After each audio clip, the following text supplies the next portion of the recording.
अस्सलाम वालेकुम, good morning ऐं सुबुह बख़ैर नाज़रीन। पंहिंजी मॉर्निंग में तव्हां सभिनी खे वेलकम कयूं था। उमेद आहे तव्हां बिल्कुलु ठीकु ठाक हूंदा, ख़ैरियत सां हूंदा। मां आहियां उनसा ऐं आउं आहियां सजाद सुहाग ऐं मुंहिंजी तरफ़ां अस्सलाम वालेकुम ऐं गुड मॉर्निंग। ख़ुशि हुजो, आबाद हुजो, रौनकुनि में हुजो, मेलनि में हुजो, ॿाझ में हुजो, करम में हुजो, फज़ल में हुजो, रहमत में हुजो।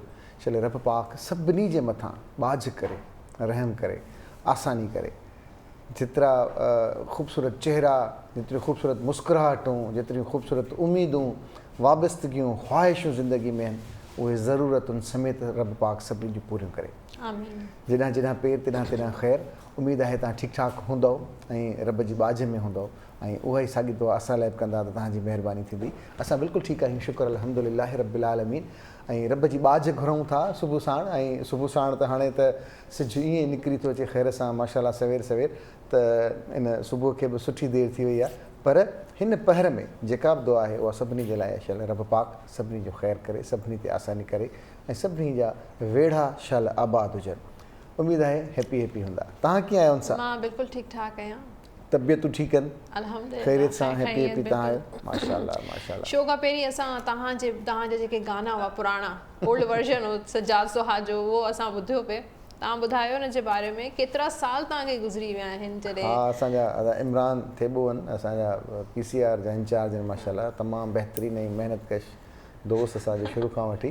छो त इमरान उहे गाना प्ले कया, रमीज़ बि उनखे पुराणनि गाननि खे वरी आवाज़ु ॾिनो ऐं असांजो वरी टॉक बैक खोले छॾियो, जेको असांखे हितां फीड थींदो आहे, कन में लॻी पिया न तार सनी, असांखे ॿुधाईंदा आहिनि त ब्रेक वठो, महिमाननि खे महिरबानी चओ ऐं महिमाननि खे ख़ुदाफ़िज़ चओ, इहो कहिड़ी ॻाल्हि था कयो, ईअं न चओ,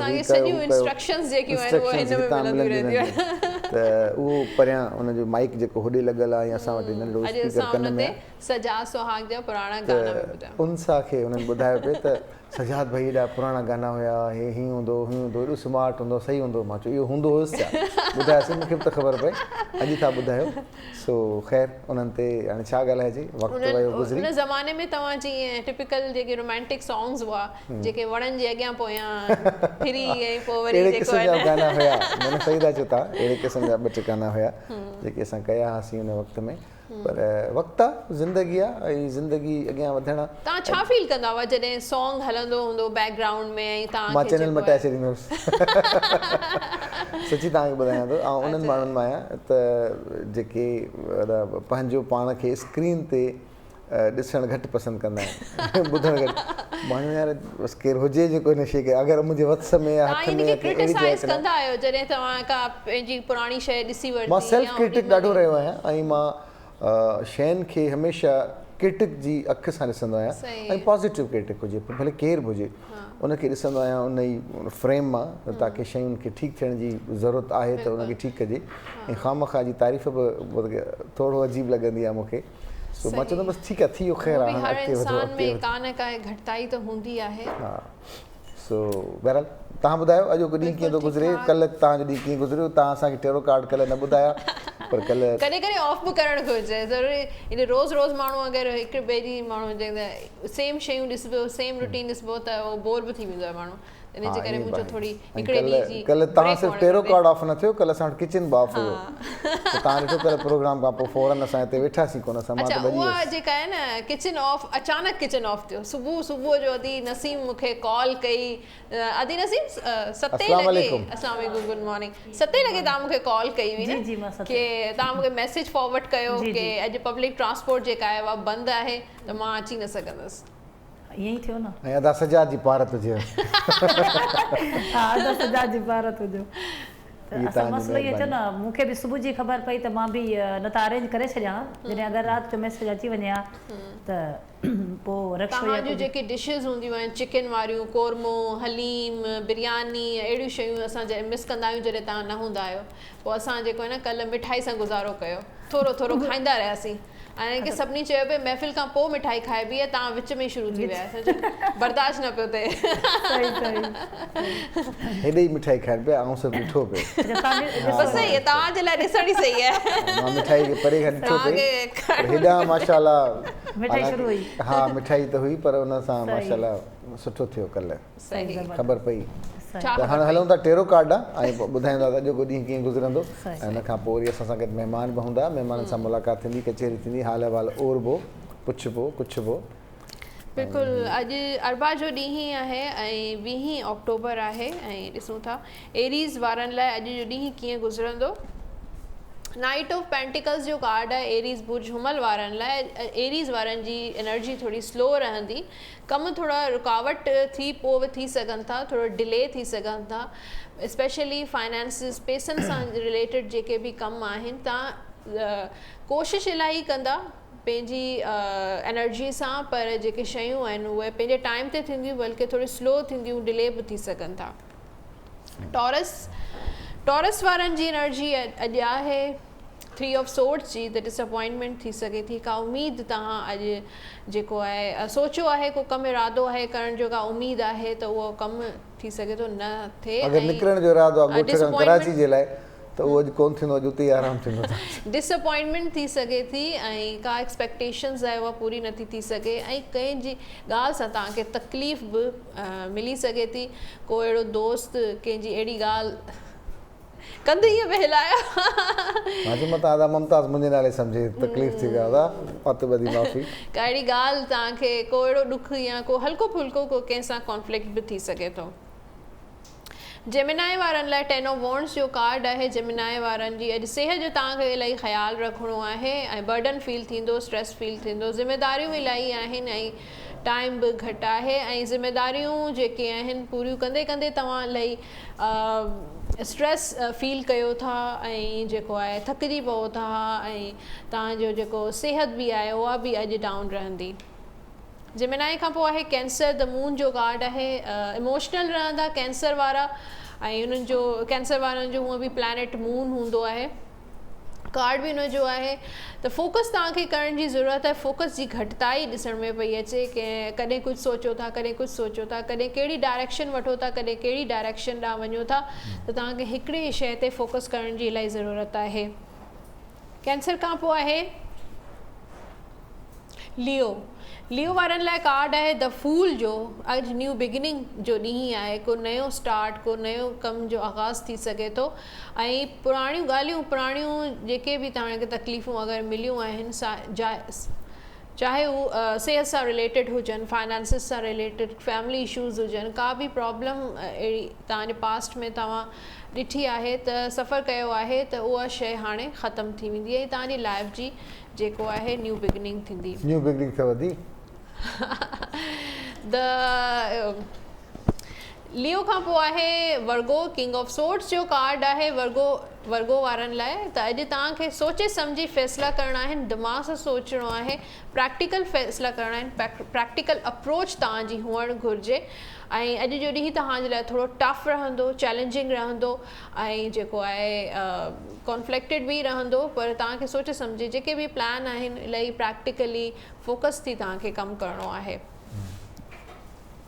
वर्गो खां पोइ आहे लिब्रा द सन जो कार्ड आहे द लिब्रा वारनि जी अॼु जी एनर्जी ॾाढी ज़बरदस्त रहंदी इलाही एनर्जेटिक रहंदा पावरफुल फील कंदा ऐं उनजे अलावा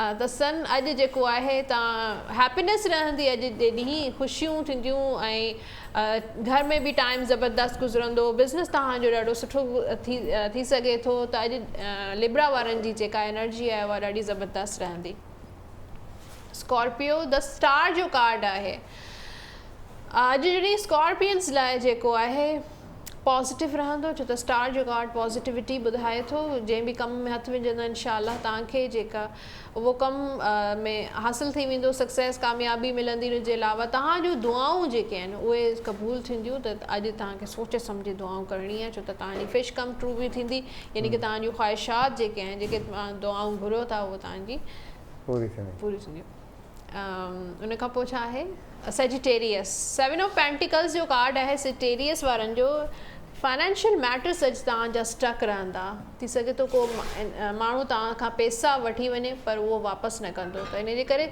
सोचे सम्झी फाइनेंशियल डिसीशंस, फाइनेंशियल पैसनि सां रिलेटेड मनी डिसीशंस जेके बि आहिनि, फ़ैसिला जेके आहिनि, उहे सोचे सम्झी कजो, छो त अॼु तव्हांजा पैसा किथे स्टक थी सघनि था, फासी सघनि था। त अॼु इन्वेस्टमेंट न कजो, का अहिड़ी मनी रिलेटेड, फाइनेंसिस रिलेटेड जेका आहे का बि इन्वेस्टमेंट न कजो। सेटेरियस खां पोइ आहे 3 ऑफ कप्स जो कार्ड आहे कैप्रिकॉन वारनि जो।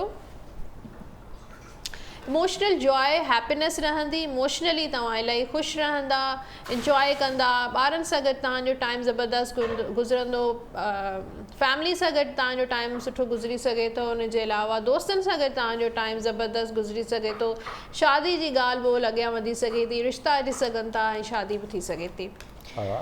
एक्वेरियस वारनि लाइ कार्ड आहे 3 ऑफ पेंटिकल्स जो। त एक्वेरियस वारा जेके बि फाइनेंशियल डीलिंग आहे तव्हांजी, उहा माण्हुनि सां रहंदी, माण्हुनि सां मीटिंग्स रहंदियूं, मुलाक़ातूं रहंदियूं, ऐं कैरियर रिलेटेड, वर्क रिलेटेड काफ़ी हैपनिंग्स रहंदियूं, ऐं काफ़ी इलाही सारियूं जेके शयूं आहिनि उहे थींदड़ रहंदियूं। ऐं इन जे अलावा थी सघे थो तव्हां को बैंक में लोन वग़ैरह बि अप्लाई कयो हुजे, उहो अप्रूव थी सघे थो, शयूं जेके आहिनि तव्हांजे फेवर में वेंदियूं। वाह भला भाग भाई। क्वीन ऑफ कप्स जो कार्ड आहे पाइसिस वारनि लाइ। त अॼु ॾींहुं तव्हांजो इमोशनल डे रहंदो, इलाही इमोशनल फील कंदा, ऐं इन जे अलावा तव्हांखे पंहिंजी केयर करण जी बि ज़रूरत आहे, पंहिंजे केयर कयो, पंहिंजे पाण खे नर्चर कयो, ऐं इन जे अलावा फोकस तव्हांजो हुअणु घुरिजे, तव्हांजे घर ॾांहुं तव्हांजो फोकस हुअणु घुरिजे, पार्टनर ॾांहुं तव्हांजो फोकस हुअणु घुरिजे। इमोशनल डे हूंदो अॼु पाइसिस वारनि लाइ। अच्छा चलो भाई, ये टैरो कार्ड जी जेके स्टार्स हुआ उन्हनि खे अॼु गाइडलाइन थोरी घणी मिली, उनखे करिणो छा आहे, सभु कुझु ॾियणो ई ॾियणो आहे, उन सां गॾोगॾु सुठी सोच, सुठी दुआ तमामु ज़रूरी आहे। दुआ तक़दीर खे बटाए छॾींदी आहे जेकॾहिं दिलि सां घुरी वञे त। ऐं अॼु जेका असांजी महिमान आहे उनजो तालुक़ु Pakistan peoples Party Karachi women wing सां आहे, general secretary information, general secretary women wing जी, पर उन सां गॾोगॾु शहरी बि आहे कराची जी, मसइलनि जी बि ख़बर आहे त कराची खां कश्मीर ताईं असांजा कहिड़ा प्रॉब्लम्स आहिनि, छा करणु खपे, छा पॉलिसीज़ हुजणु खपनि, असां वञूं केॾा पिया, असां वटि सियासी शऊर केतिरो हुजणु खपे, असां वटि मर्दनि वटि आहे न आहे, औरतुनि में केतिरो आहे, औरतूं केतिरो अॻियां आहिनि, उन मुतालिक़ पाण कचहरी कंदासीं। अॼु असांजी मुअज़्ज़िज़ महिमान आहे मुसरत नियाज़ी साहिबा। अस्सलाम वालेकुम, गुड मॉर्निंग। Good morning. कैसी हैं आप? ठीक हैं, खैरियत से? दुआ चाहिए, बिल्कुल ठीक ठाक है, उम्मीद है आप दोनों भी ठीक होंगे। बिल्कुल ठीक, हम काफी बेहतर हैं, पहले से बेहतर पहले से बेहतर। लेकिन कराची के हालात, बल्कि कराची से लेकर कश्मीर तक के जो हालात हैं वो सुनकर और देखकर बड़ा अफसोस होता है। देखिए मैं भी आपका ही हिस्सा हूँ, कहीं दूर तो हम हैं नहीं, लेकिन मैं एक बात बताऊँ आपको, टू बी फ्रैंकली, ऐसा नहीं कि मेरा ताल्लुक़ पाकिस्तान पीपल्स पार्टी से है तो मैं इन केस फेवर कर रही हूँ, जो रियलिटी है वो बयान करनी चाहिए। आप दोनों भी यही कही हैं। इशू ये है कि देखिए हम कहते हैं जी पाकिस्तान पीपल्स पार्टी की गवर्नमेंट है और वो इसमें कोई सुधार नहीं ला रही है, कोई तब्दीली नहीं ला रही है, कोई बेहतरी नहीं ला रही है। देखिए 35 साल जो हो चुके थे, जो खान साहब के बकौल नफीस लोग हैं जिन्होंने इस शहर को यरगमाल बनाया हुआ था, उनके MPs भी यहाँ थे, MNAs भी यहाँ थे, और उन्होंने देखिए MPs और MNAs के पास फंड होता है, वो किसी भी सूबे से ताल्लुक़ रखते हो, और तो वो अपने हलके में काम करवाते हैं, और इन्होंने अपने हलके में काम नहीं करवाया बल्कि आवाम को ख्वार किया, हमारे इस मुल्क को किया है। सिंध, मैं मुल्क को इसलिए कह रही हूँ कि सिंध स्पेशली कराची हब है, तो उसको इन्होंने ना चलने दिया। जब दिल चाहता था, इनकी अपनी दादागिरी थी, अपनी बदमाशी थी, शहर बंद कर दो, किसी ने बात नहीं मानी तो लाशें गिरा दो, गाड़ियां चला दो, मतलब ये सब कुछ उनका रहा। और अभी भी देखें, सिंध गवर्नमेंट ने कोशिश की, जब लास्ट टर्म में सईद गनी साहब थे, मिनिस्टर थे, तो मैं ख़ुद आई विटनेस हूँ उसकी, कि जब हमने देखा तो ऐसी जगह हमें मिली, और हमने बाकायदा ये नहीं कि ख़ुद से कही, हमने आप जैसे दोस्तों को, साफियों को बुलवाया, वहाँ दिखाया कि उसके अंदर तकिए डाले हुए, उसके अंदर रेत की और जो है ना बोरी बंद चीज़ें डाली हुई है। आई एम सो सॉरी, मुझे एक बात कंप्लीट करने दीजिएगा। वो सारी चीज़ें डाली हुई हैं, तो वो सारी चीज़ों के अंदर समझ लेंगे गटर माफिया के अंदर तो इस तरह के ये सरबराह थे कि किसी सूरत भी इन्होंने कोशिश नहीं की कि बेहतरी लाई जाए। हाँ, इन्होंने बेहतरी की कोशिश ये की कि हमसे ये शहर के लोग, खुसूसन कराची के लोग, सिंध के लोग हमसे दब कर रहें, लेकिन और अगर मैं लड़काना की सूरत हाल आपसे पूछूं तो उधर आप क्या फरमाएंगे? नहीं देखिए, मैं एक बात कहूँ कि आप जनरल ऑनेस्ट स्पीकिंग, अगर मैं आपसे लाड़काना की हालत पूछूं ना, तो यकीन करें कि लाड़काना अगर आप शहर के अंदर जाएं, लाड़काना हब है शुरू से लेके। लाड़काना शहर में आप जब तक अपने मुंह पे रुमाल ना रखें आप नहीं गुजर सकती बहुत सारी गलियों में। मैं दादू से ताल्लुक़ रखता हूँ, अगर मैं आपको दादू ले चलूँ तो मुझे यकीन जाने अपने मेहमानों को शहर में ले जाना शर्म महसूस होता है, मैं उनको कहाँ ले जाऊँ। तो ये बात सिर्फ यहाँ की नहीं है, कराची से कश्मीर तक जो उनसा ने कहा थोड़ी सिचुएशन है। खैर ठीक कैसे होगा, ये प्रॉब्लम है, कहाँ से थे, इतना अरसा हो गया गवर्नमेंट को, ठीक कब होंगे? आप इन्फॉर्मेशन सेक्रेटरी हैं। देखिए मैं एक बात बताऊँ आपको, देखिए सिंध हो, हमारा पूरा सिंध है। देखिए एक सिर्फ हमारे अपने कराची की सिचुएशन ली जाए तो हमें उसकी सिर्फ लाइन्स चेंज करने के लिए, ठीक है, उसकी लाइन्स चेंज करने के लिए जो मेरे ख्याल में हमारे पाकिस्तान बनने से पहले की डली हुई हैं जो मेन लाइन्स हैं, उनको चेंज करने के लिए भी ना मेरे भाई एटलीस्ट 500 अरब डॉलर चाहिए, ठीक है। तो उसको देखिए चेंज हो रहा है जब से ये लोग गए। वो मैं ये नहीं कहती हूँ कि जी सिंध गवर्नमेंट ने 110% या 100% उसको बेहतर किया है, लेकिन 50% भी अगर हो जाए तो काफी कुछ नजर आ जाएगा। देखिए काबिश है, हमारी काबिश है कि बेहतरी की तरफ ले चलते हैं, कोई मसला नहीं है। अच्छा आप ये बताएं कि ये जो शऊर है आजकल सियासी, आजकल सोशल मीडिया पे तमाम पार्टीज़ को इस चीज़ का सामना है, वो कोई सी भी पार्टी हो, वो पाकिस्तान की जितनी पार्टीज़ हैं वो मेरी पार्टीज़ हैं ना, मैं उनका नुमाइंदा हूँ। लेकिन कहने का मकसद है कि पहले लोग इतना ज़्यादा वोकल नहीं था, जब से सोशल मीडिया है कुछ इस तरह से, तो अब रेजिस्टेंस आ रही है, लोगों में शऊर है, लोग अब पूछते हैं और लोग अब हिसाब मांगते हैं। तो क्या समझते हैं सोशल मीडिया का कितना इम्पैक्ट है? देखिए जब सोशल मीडिया नहीं था तो मेरे कायद शहीद जुल्फ़िकार अली भुट्टो साहब ने ये शऊर आवाम को दिया था, लेकिन अब जो सोशल मीडिया पर है, जो शऊर देने वाली पार्टी है, जो इस चीज़ को दावेदार कहते हैं, उन्होंने गालियों के अलावा कोई शऊर नहीं दिया। लेकिन मैं समझती हूँ कि बहुत अच्छी चीज़ है, आवाम में शऊर आया, लेकिन शऊर ही तो चाहता है ना कि चेंज हो, कि जो काम कर रहे हो डिलीवर कर रहे हो इस मुल्क के लिए, इस जो भी गवर्नमेंट हो। मैं ये नहीं कहूँगी कि सिंध गवर्नमेंट या Pakistan peoples Party, other parties जो है जो आवाम को डिलीवर करेंगी, तो आवाम उस सूरत में यानी वोट की सूरत में उन्हें सेलेक्ट नहीं करेंगे, इलेक्ट करेंगे। सेलेक्टेड का आपने हाल देख लिया, जो आवाम के सही मायनों में नुमाइंदे होंगे और आवाम की राय से आए होंगे, जिनको आवाम ने इलेक्ट किया होगा, नॉट सेलेक्ट, तो उनमें यकीन मैं समझती हूँ कि बेहतरी आएगी। और अगर जो काम नहीं करती कोई भी पार्टी है, काम नहीं करेगी, तो बेहतरीन इंतकाम ये है कि हम वोट की सूरत में उससे इंतकाम ले सकते हैं। ख़वातीन कितनी हद तक अब आ रही हैं सियासत में, कितना शऊर जाग चुका है, आप वुमेन विंग को देख रही हैं? देखिए असल में ये है कि मैं समझती हूँ पाकिस्तान के अंदर अगर सही मायनों में शऊर दिया है, सही मायनों में अगर ख़वातीन को एम्पावर किया है, तो वो पाकिस्तान पीपल्स पार्टी ने किया है। देखिए पाकिस्तान पीपल्स पार्टी ही की खातून इस मुल्क की प्राइम मिनिस्टर बनती है, ना सिर्फ इस मुल्क की बल्कि आलम इस्लाम की पहली खातून प्राइम मिनिस्टर हैं। आप स्पीकर देख लें कौमी असम्बली में तो खातून बन रही है, अगर आप सिंध के अंदर देख लें तो दोनों टाइम पे जो है ना एक खातून जो है ना आपके पास मौजूद है डिप्टी स्पीकर की सूरत में। अगर किसी भी अच्छी सूरत में किसी भी अच्छे लेवल पे आप देख लेते हैं तो खातून है। ख़वातीन को अगर एम्पावर करने की बात है तो देखें वुमेन बैंक किसने दिया, वो फर्स्ट वुमेन बैंक आपको पाकिस्तान पीपल्स पार्टी दे रही है। अगर जेल दे रही है ख़वातीन के लिए या बच्चों के लिए सेपरेट तो वो पाकिस्तान पीपल्स पार्टी दे रही है। आपके पास थाने दे रही है तो वो पाकिस्तान पीपल्स पार्टी दे रही है। अगर ख़वातीन को ज़मीनें दे रही है, अलॉट कर रही है ज़मीनें, तो वो पाकिस्तान पीपल्स पार्टी दे रही है। हम कहते हैं थर में कुछ नहीं है, थर में ट्रैक्टर ट्रॉली चलाती हुई नज़र आ रही है तो खातून नज़र आ रही है, वो सब क्या है, वो पाकिस्तान पीपल्स पार्टी ने अपनी ख़वातीन को शऊर दिया। पाकिस्तान पीपल्स पार्टी की कोई खातून आपको जो है ना, मैं ना सिर्फ मैं कहूँगी बल्कि मैं तो पार्टी का हिस्सा हूँ, मैं कहूँगी कि जितनी भी पार्टीज़ हैं, जितनी रिस्पेक्ट पाकिस्तान पीपल्स पार्टी ख़वातीन को देती है, मैं नहीं समझती कि शायद ही कोई पार्टी देती हो, और मेरे ख्याल में दे भी नहीं सकती है। अच्छा, तो वो रुझान है अभी मेंबरशिप का, ख़वातीन आ रही हैं? जी बिल्कुल है, बिल्कुल अल्हम्दुलिल्लाह मेंबरशिप में भी आ रही हैं ख़वातीन पाकिस्तान पीपल्स पार्टी के अंदर आ रही है। ना सिर्फ ख़वातीन आ रही हैं बल्कि आप देखें इस शहर कराची के अंदर आप रोज़ कोई भी चैनल उठा के देखें, न्यूज़पेपर उठा के देखें, बहुत से लोग जो है ना, बल्कि हज़ारों की तादाद में लोग जो है ना पाकिस्तान पीपल्स पार्टी को ज्वाइन कर रहे हैं। और ज्वाइन इंसान उसी सूरत में करता है कि जब वो देख रहा होता है कि हमें फैसिलिटेट करने वाली अगर कोई पार्टी है तो वो पाकिस्तान पीपल्स पार्टी, तो लिहाजा वो कर रहे हैं। माशाल्लाह, अच्छी बात है। आपको कितना अर्सा हो गया पीपल्स पार्टी के साथ? जनाब मैंने 88 में फर्स्ट ईयर की स्टूडेंट थी और 88 से पाकिस्तान पीपल्स पार्टी का हिस्सा हूँ और इंशाल्लाह मरते तक रहूँगी। क्या बात है, ये बॉन्ड भर दिया आपने। इंशाल्लाह इंशाल्लाह। तो नहीं, अच्छी बात है, अच्छी बात है। बंदा कॉन्स्टेंटली किसी एक पार्टी के साथ हो या शऊर के साथ या एक चीज़ है, उसका एक ही हो मेरा तो अच्छी बात है। अभी आप मैं देख रही थी कि आप बता रहे थे कि कौन सा जो है ना स्टार, हाँ, आपका स्टार वैसे कौन सा है? विर्गो है।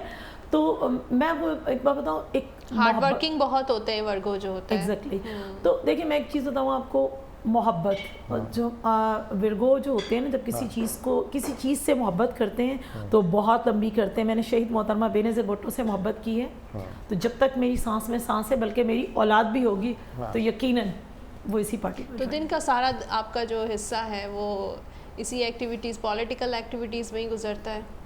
नहीं जी, मैं ना सिर्फ पॉलिटिक्स में हूँ बल्कि मैं एजुकेशनिस्ट भी हूँ, एजुकेशन में हूँ, सोशल वर्कर हूँ। और तो इन चीज़ों में तो अब जाहिर सी बात है कि बंदा तो सिंधी में बात कर लेती हैं। सिंधी, हाँ, आपने मुझे कहा था कि सिंधी देखो ॾिसो, सिंधी मुंहिंजी अमड़ जी आहे ज़ुबान, यानी कि मुंहिंजी शहीद जेका क़ाइद आहे उनजी ज़ुबान आहे। मुंहिंजी पंहिंजी ज़मीन जेका सरज़मीन आहे, मुंहिंजी अमड़ जी सरज़मीन आहे, मुंहिंजी पंहिंजी सरज़मीन आहे।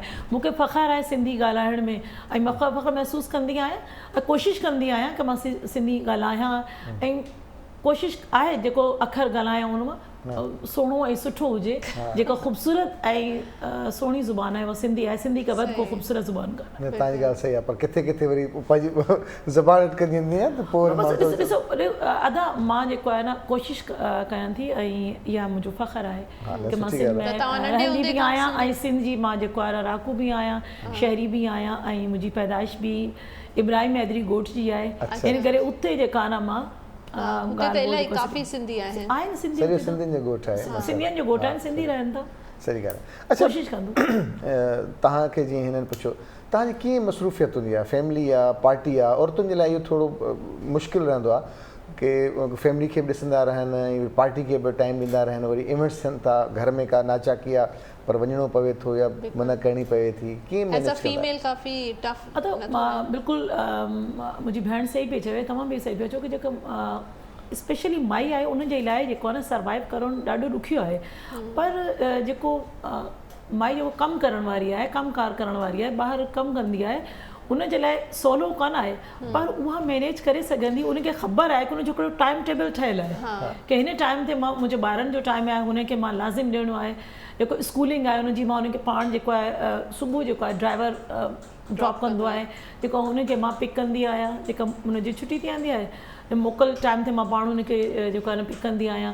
हुन खां पोइ जेको हुनजो ट्यूशन टाइमिंग आहे त हुनखे बि मुंहिंजो डिवाइडिड आहे कि 5 लॻे जो टाइम आहे त मां पाण हुनखे पिक एंड ड्रॉप कंदी आहियां। हुन खां पोइ जेको आहे मुंहिंजो टॉक शो शुरू थियनि था, 6-7 लॻे खां पोइ मां बिज़ी थी वेंदी आहियां। हुनजे करे पोइ ड्राइवर जो जेका ड्यूटी हूंदी आहे, मर्दनि खां वधीक औरतूं जेके वधीक एक्टिव ऐं मैनेज। न मुंहिंजो भाउ वेठो आहे त पोइ चवंदा त ॿ मायूं वेठी आहिनि, ॿ मायूं वेठी आहिनि, टे मुंहिंजी भेण बि आहे जेका न इहा जो टारगेट जेको आहे न हिकिड़े मुंहिंजे भाउ ते कोन आहे। पर ठीकु आहे, माई जेको अधिक कमु करण वारी आहे, रिस्पॉन्सिबल आहे। ऐं हिकिड़ी ॻाल्हि जेको आहे मायुनि में आहे उहा आहे 0% जेको आहे न करप्शन में मायुनि में कोन आहे। मुंहिंजे भाइरनि में आहे पर मायुनि में करप्शन बि कोन आहे। मायुनि जेको आहे न पंहिंजो जेको कमु आहे न उहा डिवाइड कंदियूं आहिनि। डिवाइड करण खां पोइ जेको आहे न ॾिसो उहा पंहिंजे सहुरनि वारनि खे बि ॾिसंदियूं आहिनि, पंहिंजे माइटनि खे बि ॾिसनि थी, पंहिंजे ॿारनि खे बि ॾिसंदी आहे, हस्बैंड खे बि टाइम ॾिए थी, माशरे खे बि टाइम थी ॾेई, पार्टी खे बि टाइम थी ॾेई, ऐं अगरि को कमु कंदी आहे ऑफिस खे बि टाइम था ॾियनि। उनजो शेड्यूल इलाही टफ आहे। पोइ वरी बि घर में ॼण मुड़ुसु ईंदो आहे, तूं छा पई कहीं, वांदी वेठी आहिनि, वांदी किथे आहे, माई वांदी करण थी पई। अच्छा, तव्हां सां मक़सदु एतिरनि माण्हुनि जो इंट्रैक्शन थिए थो डेली बेसिस ते, तव्हां ॿाहिरि बि वञो था कराची खां ॿियनि शहरनि में विमेन विंग खे ॾिसो था या जनरली सिर्फ़ु कराची जी विमेन विंग जा तव्हां जनरल सेक्रेटरी आहियो? न जिते जिते न इंफॉर्मेशन सेक्रेटरी आहियां, जिते जिते बि जेको आहे न पार्टी जो जेको आहे हुकुम हूंदो आहे उते वञिणो पवंदो आहे, वेहंदी आहियां। सही। कुकिंग कंदा आहियो घर में? हाँ, कुकिंग बिल्कुलु कंदी आहियां। अच्छा, डेली बेसिस ते या मूड ते डिपेंड करे थो? न, डेली बेसिस ते बि कंदी आहियां, पर हिकिड़ी डिश त लाज़मी मुंहिंजी ड्यूटी आहे। असां चाहियूं था त पाण ज़ाहिरा तव्हां असां मां आहियो, असां तव्हां आया आहियूं, हिकु ॿिए जो मुआशिरे जो जॾहिं क्रिटिसाइज़ थींदो आहे ओॾी महिल तव्हां छा फीलिंग्स हूंदियूं आहिनि जॾहिं माण्हू तव्हांखे चवंदा आहिनि सफ़ाई कोन्हे को, महांगाई आहे, हीअ थी आहे, पघारूं कोन थियूं अथनि, नौकरियूं नथियूं मिलनि, छा उनखे तव्हां कीअं फेस कंदा आहियो, कीअं सम्झाईंदा आहियो? ॾिसो, नौकरियूं त जॾहिं बि ॾिनियूं आहिनि उहो पाकिस्तान पीपल्स पार्टी थी ॾे, पर हाणे ॾिसो जॾहिं जॉब ते जेका आहे न बैन हुई त उनमें त पाकिस्तान पीपल्स पार्टी कुझु न करे सघी न। हाणे इहा जेका करोड़नि नौकरियुनि वारा हुया, ॾियण वारा हुया, पोइ वरी हाणे बि चवनि की प्राइवेट नौकरी हुजे या गवर्नमेंट जो जेको आहे न फ़र्ज़ु कोन्हे की गवर्नमेंट उनखे माण्हुनि खे नौकरी ॾिए। पाकिस्तान पीपल्स पार्टी शुरू खां ॾिसो शुरू खां वठी हाणे ताईं जेको आहे न आवाम खे फैसिलिटेट बि कंदी आहे। नौकरियुनि पाकिस्तान जॾहिं बि दौरु आयो पाकिस्तान पीपल्स पार्टी आवाम खे नौकरियूं ॾिनियूं, पर हाणे तव्हांजे साम्हूं आहिनि टीचर जी जेका जॉब्स आई उन जे लाइ बि टेस्ट ॾिसो पहिरीं अगरि मुश्किल कोन हुयो त चवंदा हुया की ॾिसो जेका ॻोठनि खां वठी ईंदा हुया ऐं माण्हुनि जी क्वालिफिकेशन सुठी कोन आहे या कोन आहे, हाणे टेस्ट वठो आहे त चवंदा आहिनि की टेस्ट इलाही मुश्किल हेल्थ में ऐं एजुकेशन में कंप्रोमाइज़ न हुजणु खपे। ॾिसो अगरि कंप्रोमाइज़ हूंदो त तव्हांजो जेको फ्यूचर आहे, जेका ॿार आहिनि त पोइ चवंदा की जेका आहे न सिंध गवर्नमेंट, अरे सिंध गवर्नमेंट कुझु करे न करे, बदनाम आहे माण्हुनि जे करे सिंध गवर्नमेंट। हाणे ॾिसो मां तव्हांजे थी मां जेको आहे न परे ॾींहुं वापसि आई आहियां त मियां वाली खां, यकीन कयो की मां पाण ॾिठो आहे, अरे उहा सॼो जेको आहे न ज़मीननि ते हारी आहिनि, सभु वेठा आहिनि। ॾिसो उते जेको आहे सब्ज़ी, हिते सब्ज़ी मां करेला ॾिसो, हिते करेला खां 50 to 60 किलो हुयो पर केजी हुयो, पर हुते अदा यकीन कयो मां पाण वरिता 150, उते कोन हुई। हाणे पेट्रोल जी क़ीमत वधण वारी हुई त मां 3 या 4 मां तोखे ॿुधायां, या उनजे PTI जी गवर्नमेंट हुई या न थी चवां क्रिटिसाइज़, मां सरगोदा वेई आहियां, बंदि petrol pump, main petrol pump, Quaidabad वेई आहियां, जौराबाद वेई आहियां, स्टिल ख़ान साहब जे पंहिंजे हल्के में वेई आहियां, पेट्रोल पंप ते पेट्रोल नथो मिले। छो आहे कान आहे, छो न आहे, छो वधण वारो हुयो त उते जेको आहे न कोई चेक एंड बैलेंस कोन आहे। ख़ुदा न ख़ास्ता सिंध में हुजे या कराची में हुजे त जेको आहे न माण्हू जेको आहे न चवंदा न सिंध जी करप्शन, सिंध जी करप्शन, उते करप्शन नज़र ई कोन थी अचे। उहा पाक साफ़ माण्हू आहिनि, ख़बर न आहे कहिड़े डिटर्जेंट खां जेका ज़ाहिरी तौर ते त जेको आहे पंजाब ऐं KPK में वधीक ॾिसूं था की सिंध सां अगरि कंपेयर करूं त वधीक तरक़ी न आहे।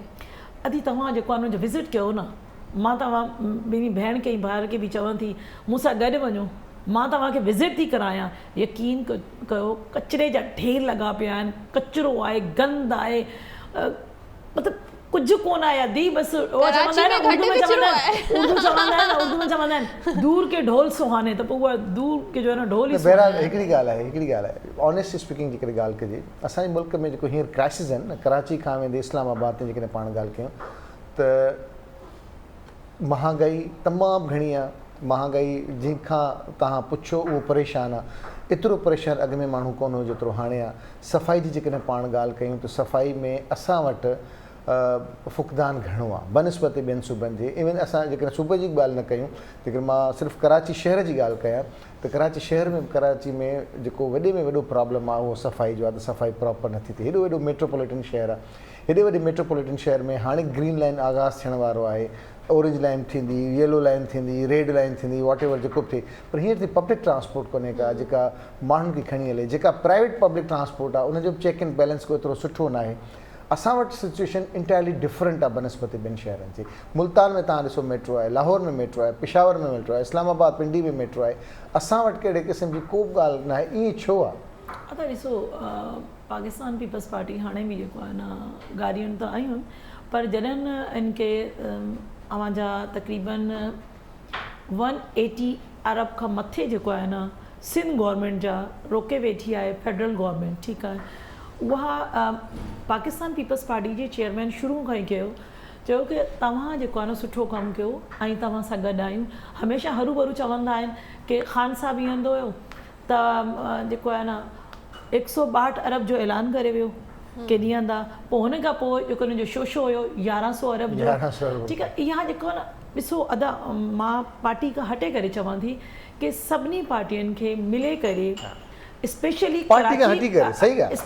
कराची जेको हब आहे, ऐं ॾिसो मुंहिंजी हिकिड़ी ॻाल्हि इहा, पोइ माण्हू चवंदा आहिनि, मां ॼणनि चवंदी आहियां कि सभिनी अगरि कराची ऐं सिंध गवर्नमेंट हिकिड़ो ई आहे न, इहा माण्हू जो चवणु आहे त सिंध में माण्हू ईंदा आहिनि जॉब जे लाइ, कॾहिं मां तूं ऐं मुंहिंजी भेण जेको आहे न पेशावर वई आहे, कॾहिं लाहौर वई आहे, ऐं लाहौर खे चवंदा आहिनि कि इहा लाहौर शहर आहे ऐं जेका बाक़ी आहिनि उहा इंटीरियर पंजाब आहे, जेका इंटीरियर सिंध चवंदा आहिनि, ऐं हमेशह चवंदा आहिनि सिंध जा जेको इंटीरियर जा माण्हू अचे जेका नौकिरी वठनि था, छो सिंध न आहे सो हमेशह जेको आहे न हिनखे डिफरेंट था कनि। अगरि इहे ई डिफरेंट आया था त पोइ कराची अगरि हब आहे त कराची में सभिनी क़ौमुनि जेतिरी बि क़ौमुनि आहिनि उहा सभु हिते आहिनि, ऐं सिंध जा जेका माण्हू आहिनि ऐं सिंध जी जेका गवर्नमेंट आहे उहा हमेशह हिनखे फैसिलिटेट कंदी आहे।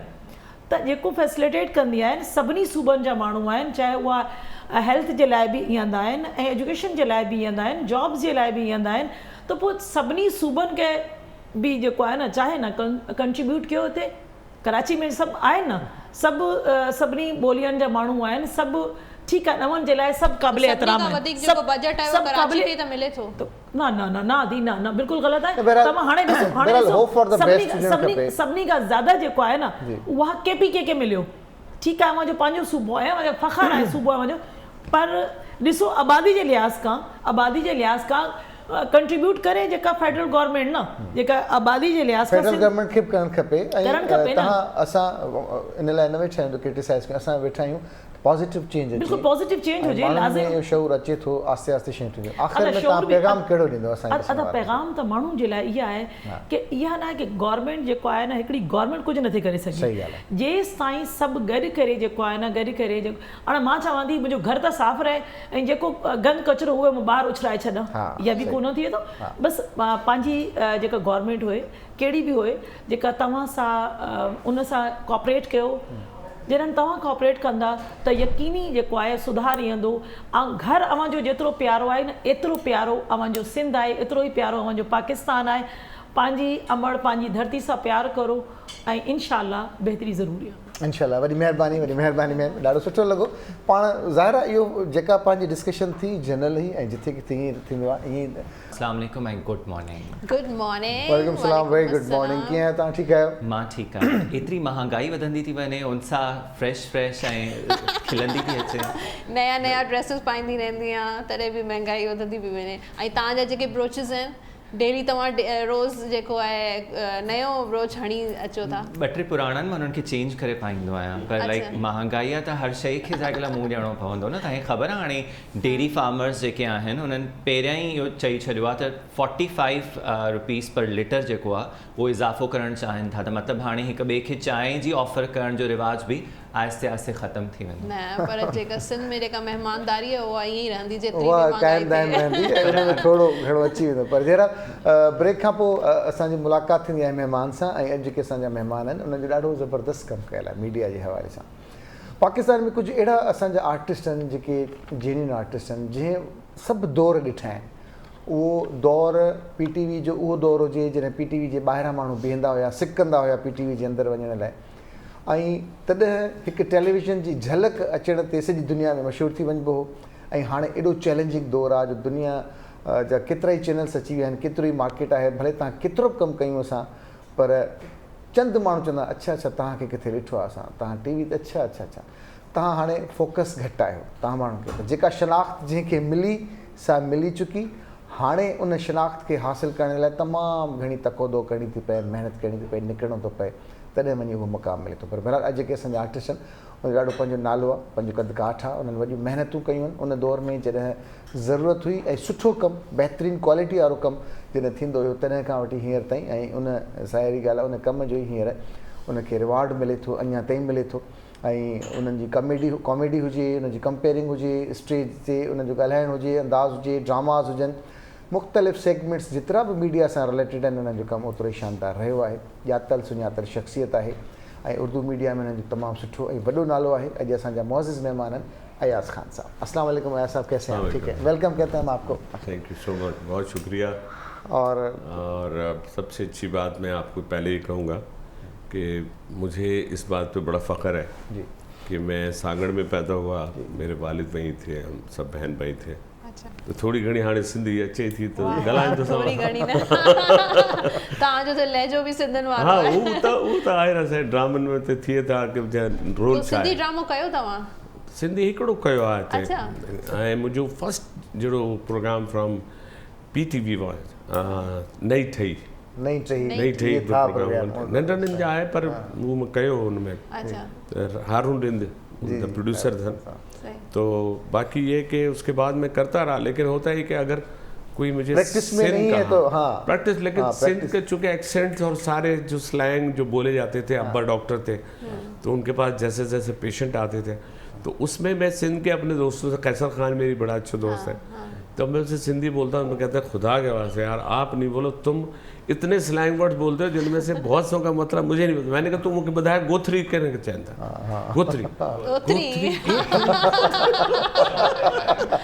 तैला चौपर, तो इस तरह बहुत से वर्ड्स ऐसी होते सिंधी थे। बोलते थे सिंधियों को भी नहीं आता। हाँ ना, सच बात है, ये वही बात है। जैसे यहाँ जो पंजाब के लोग रहते हैं उनके बच्चों को वो आपस में पंजाबी बोले, और यार उन्होंने क्या सी में बच्चों ने दस दे हैं बेटा तुम ये कर लो, तुमको ये करना चाहिए। तो हम अच्छा ये लगता है, लेकिन हमें हम जो हमारी पहचान है, जो हमारा सूबा है, उसकी जो धरती वाली बात आपने की ना, वो मुझे मेहमान नवाजी वाली जो बात की वो हमें शायद वहीं से मिला है कि हम कराची में हम कहीं कब भी हैं, लेकिन कोई मेहमान या कोई होता है तो हमें वो एहसास रहता है, वरना लोग कहते हैं। पूरे पाकिस्तान में मेहमान नवाजी देखी गई है सर। मैं तो इस चीज़ का बड़ा कायल हूँ कि हम कहें कि भाई ये हमारे पास ज़्यादा है उनके पास, लेकिन मैंने देखा है अक्सर तमाम सूबों में मेहमान नवाजी बिल्ट इन है हमारी पाकिस्तानी कौम में, भले उसका क्या भी हाल। आप बिल्कुल सही कह रहे हैं, जिसकी जितनी लिमिटेशन है ना, मेहमान एक लफ्ज़ जो है ना वही इतना मतलब ब्लेसिंग होती है। किसी मेहमान का पहले एक दौर होता था, किसी के घर मेहमान आता था दूसरे झांक के देखते थे, वो कहते हैं हमसे भी कुछ मंगा ले, काश हमारे पड़ोसी भी आकर जो है जो पकाया होता वो सामने रखते थे। कितनी बड़ी बात है। आज जो मेहमान आता है उसको पूछते हैं कितने दिन के लिए आए बेटा, और कितनी देर के लिए आए, कितनी देर के लिए, नहीं बेटा रक्षा बाहर ही खड़ा है बस चाय पी के चले जाएंगे। अच्छा चाय भी पियोगे? चले आपके आते ही जो है हमारे पास कॉल आ गई है आपके लिए। अस्सलाम वालेकुम, गुड मॉर्निंग। वालेकुम अस्सलाम, गुड मॉर्निंग जी। अदी केर पिया ॻाल्हायो? मां अक्षा पई ॻाल्हायां कराची मां। जी। कहिड़ा हाल आहिनि? ठीकु आहियो? बिल्कुलु अल्लाह जो शुक्र, ठीकु ठाक। तव्हां ठीकु आहियो? छा चवणु चाहींदा? मां बिल्कुलु ठीकु आहियां। मां सभिनी खां पहिरियां त तव्हांखे ऐं अदा सजाद खे सुठे प्रोग्राम जे लाइ मुबारक ॾींदमि। ॾाढो सुठो प्रोग्राम पियो वञे तव्हां ॿिन्ही जो, माशाअल्लाह। Thank U. ऐं उन खां पोइ अॼु तव्हां जेको गेस्ट घुरायो आहे, माशाअल्लाह असां उन्हनि जा काफ़ी सालनि खां असां उन्हनि जा ग्लासिस यूज़ कयूं पिया, लेंसिस यूज़ कयूं पिया, त मां उन्हनि सां बि ॻाल्हाइणु चाहींदमि। जी जी ॻाल्हायो। जी अस्सलाम वालेकुम। वालेकुम अस्सलाम। छा हाल है? ठीक ठाक, चंगो भलो मतार जोड़ में बड़ी खैरा। तमाम बताओ कैसे हैं आप? ठीक हैं? अल्हम्दुलिल्लाह अल्हम्दुलिल्लाह। आप बताएं। आपको बहुत बहुत मुबारक हो नए आउटलेट के लिए। जी जी थैंक यू बहुत शुक्रिया। हाँ आपकी मैं बस जितनी भी तारीफ करूँ आपकी ग्लासेस की वो बहुत ही कम है। आप समझ लें, मुझे बहुत ही पसंद है आपके ग्लास। शोबिज़ में होता ही है कि आप सही कह रही हैं, शोबिज़ में हमें थोड़ी सी आसानी हो जाती है, लोग हमसे ज़रा थोड़ा एक्सपेक्टेशन करते हैं पॉजिटिव। तो हमने इमेज जब खोला था तो इमेज ऑप्टिक का यही था कि हमने कहा हमारा इमेज जैसा बरकरार है इसमें भी रहे, वरना ये जो फील्ड है इसमें है लोग जो हैं जो कहते हैं वैसा करते नहीं। लेकिन अल्हम्दुलिल्लाह 31 ईयर्स मुझे हो गए इसके आई के बिज़नेस में, और मेरी अब पहचान में भी हम बुशर अंसारी और हम दोनों भी अमेरिका गए थे, हमने शो किए थे इंडस हॉस्पिटल के। उसमें यकीन कीजिएगा मुझे ज़्यादा लोग शोबिज़ के आवाज़ में आपका तो इमेज ऑप्टिक, हम तो आपके यहाँ से ग्लासेस लेते हैं। बहुत अच्छा लगा। मैंने कहा देखें जो आपने बात की ना कि हम कितने 4 डिकेड हो गए मुझे तकरीबन इस फील्ड में। तो आप अफशा साहिबा आप बहुत शुक्रिया, आप और खुश रहें अपने बच्चों के साथ, अपने हस्बैंड के साथ, फैमिली के साथ मैं बहुत जल्दी चक्कर चश्मा तोड़े और आए, नहीं तो मैं एक स्क्वाड बनाने वाला हूँ जो लोगों का चश्मा तोड़ के मेरा कार्ड दे देगा। ये लीजिए वहाँ से बनवाइए। जरूर जरूर जरूर, thank you so much, thank you very much. किसका? तुम्हारा? हर महीने टूटता है तो क्या अभी अंदाजे से पढ़ रहे थे क्या? लेंसेज अभी अंदाजे से पढ़ रहे थे? मैंने बुलेट प्रूफ लगाया हुआ है। ये बुलेट प्रूफ लगाया है। सबसे सेंसिटिव होता है रिमलेस जो है, उसको संभालना। हाँ। उसको दोनों हाथों से पकड़ना, उतारना, संभालना, और अगर उस पर कोई बैठ गया तो गया। ये तो है। अच्छा, ऐसा आपने इतना काम किया है शोबिस के हवाले से, कोई चीज़, कोई डिपार्टमेंट ऐसा नहीं है शायद जिसमें आपने काम ना किया। क्या मिला आपको इतने अरसे के बाद, जब आप 30-40 साल की बात करते हैं शोबिस की, रवादारी की, काम की? देखिए क्या मिला? तो पता नहीं, अल्लाह का शुक्र है कि मैं तो इंजीनियरिंग की थी NID से, और उसके बाद डिप्टी डायरेक्टर रहा बिल्डिंग कंट्रोल अथॉरिटी में 32 साल। फिर ये अचानक चैलेंजिंग ऑप्टिकल आ गया। कॉमेडी शुरू से मेरा एक शौक़ था, स्कूल से लेके मैं करता रहा। लेकिन जो बात आप कह रहे हैं वो इतनी इंपॉर्टेंट है कि अगर बीइंग एन आर्टिस्ट कहें तो आर्टिस्ट तो यही कहते हैं लास्ट में कि हमें कुछ नहीं मिला, हमारा वो वक्त जो है उसमें हमें कहीं छोटा मोटा रोल मिल गया। लेकिन उसकी वजह कुछ खुद भी है, क्योंकि देखिए क्या रोशनी है ना, ये रोशनी में आदमी क्या होता है, इतना सब कुछ उसको अच्छा लग रहा होता है, उसे पता नहीं होता। तो अपना बंदोबस्त करना चाहिए। मैंने इतने साल पहले, मेरे बाद लोगों ने बिज़नेस शुरू किए जो शोबिस के लोग हैं, सबसे पहले मैंने ऑप्टिकल के शुरू किया। फिर हुमायूं सईद, एजाज असलम, जुनैद भाई, सब ने अपने अपने बिजनेस किए। क्योंकि और मोइन अख्तर कहते थे कि आज तुम बहुत तेज़ हो, तुमने अपना बंदोबस्त पहले से बुढ़ापे का किया हुआ है कि अगर कोई बुलाए नहीं तो कम से कम अपनी जगह पे, अपने ठिए पे बैठ के आप कम से कम ये कर सकते हैं। तो ये मेरा एक सोच थी, और ये मैं सबको मैसेज देता हूँ कि इन रोशनी में ये ना समझें कि आप हर दफ़ा बुलाए जाएंगे। हालांकि जब आप कह रहे थे कितने चैनल हैं, उसमें तो एक था PTV चैनल था। इतने कंपटीशन में से अपने आप को निकालना या काम करना, उसके बावजूद आर्टिस्ट मिलते हैं, कहते हैं हमें बुला ही नहीं रहे, बड़ी ग्रुप बंदी है। यहाँ तो कहते हैं वही वाली हीरोइन चाहिए, वो कहते हैं वही हीरो चाहिए, वही बंदा चाहिए। तो इस कंपटीशन के दौर में यकीन करें, अपने आप को निकालना और कर लेना है, इसमें थोड़ा सा ज़ाहिर अकल तो यूज़ करनी पड़ती है। हम थोड़ा सा खो जाते हैं इस रोशनी में, तो वो मैंने कोशिश की कि वो ना करूँ। सही किया। बाकी कॉमेडी कितना बदल गई है, कैसी कॉमेडी होती थी खुदाई से, कि बलते बच्चों के साथ बैठो, आज आप कॉमेडी करो तो आप बच्चों को तरफ देख रहे होते हो, बच्चे कहते हैं अब्बू हम चले जाएं। इतने कि बच्चों को पता होता है कि अब और इससे बढ़ के कुछ आने वाला है या कोई ऐसी चीज़ होगी। लोगों की मोहब्बत और पजीराई भी तो एक इनाम बहुत बड़ा है ना, बहुत बड़ा है ना। मैं कहता हूँ करोड़ों रुपए लोगों के पास, वो कहते हैं कहीं मेहमान खुसूसी जाते हैं ना, तो कहते हैं यार मैं 2 लाख का डोनेशन दूंगा, मेरा क्लोजअप आना चाहिए और TV पे मैं आऊँ, ज़्यादा अच्छा रहेगा। अब वो उस चक्कर में पैसे देते हैं। हम अल्लाह का कितना बड़ा एहसान है, हम कहीं होते हैं, हमसे लोग कहते हैं आप वही है। मैं कह जी वो नहीं हूँ जो आप समझ, मैं आपके यहाँ से कुछ लेके नहीं भागा। नहीं, अरे सर आपको वो अभी प्रोग्राम हम देख रहे थे, वो बड़ा अच्छा था, तो बहुत अच्छा लगता है। तो ये, और हम देखें ना, आप हैं, आप कितने अरसे से माशाल्लाह कंपेयरिंग कर रहे हैं कि होता ना, स्टार्ट लेता आदमी कैमरा फेस, लेकिन आदमी बीवी को तो फेस कर सकता है, लेकिन तो कुछ भी कर सकता है। हाँ, फिर वो सब देखिए ना, कॉमेडी ये है ना ज़रूरी अंदर से, जो बीवी को फेस कर सकता है उसके लिए कैमरा क्या चीज़ है। अच्छा, ऐसा आपने जिस तरह से बात की कि आपने तो चलें उस रोशनी में अपना वो बंदोबस्त कर लिया, हमारे और आपके इतने अरसे से काफ़ी आर्टिस्ट बेचारे अब वजीफे पे चलते हैं या उसके लिए, उसका सिर्फ यही रीज़न था जब उनका था तो उन्होंने कुछ करने की कोशिश नहीं की। एक जो हमने पेंडेमिक में भी देखा कि लोगों के पास, इनके पास एक ही जरिया था कमाने का, जब वो बंद हुआ तो उनके पास परेशानी बनस्पत दूसरों के ज़्यादा महसूस की गई। बिल्कुल सही कह। कभी मायूस हुए इस शोबिस की फील्ड से कि यार नहीं, मायूसी होती है। हाँ, देखिए मायूसी की वजह ये है कि ये है एक जो रोशनी है ना, ये जो शौक़ है, मैं तो शुक्र करे मैंने प्रोफेशन नहीं बनाया, शौक़ ही रखा। लेकिन शौक़ में भी यही होता है कि अगर आप समझ रहे हैं आपको कहीं बुलाया जाए और आपको कहा जाए सर एक रोल है लेकिन ज़रा सा थोड़ा सा छोटा है और वो यूँ है, असल में वो फलां और डिमांड वगैरह, तो उस जगह लगता है कि भाई ये कमी क्यों है। लेकिन आदमी अक्लमंद वो है कि वो ये समझ ले कि शोबिस चीज़ ही ऐसी है कि एक के बाद एक की जगह दूसरे ने लेनी ही नहीं है। सही बात। अब हमारे यहाँ काजी वाजिद जैसे आर्टिस्ट, कवि साहब जैसे आर्टिस्ट, ये वो आर्टिस्ट है कि हम उनके साथ, मैंने उन सब के साथ काम किया, निराला के साथ काम किया, लहरी भाई के साथ। हम तो ये कहते हैं कि हम बहुत खुशनसीब हैं कि हमने इन लोगों के साथ काम किया, लेकिन हमने उनमें से कुछ लोगों को देखा कि जो आप हालात बता रहे हैं कि उनके इतने अच्छे हालात, उनको इग्नोर किया गया।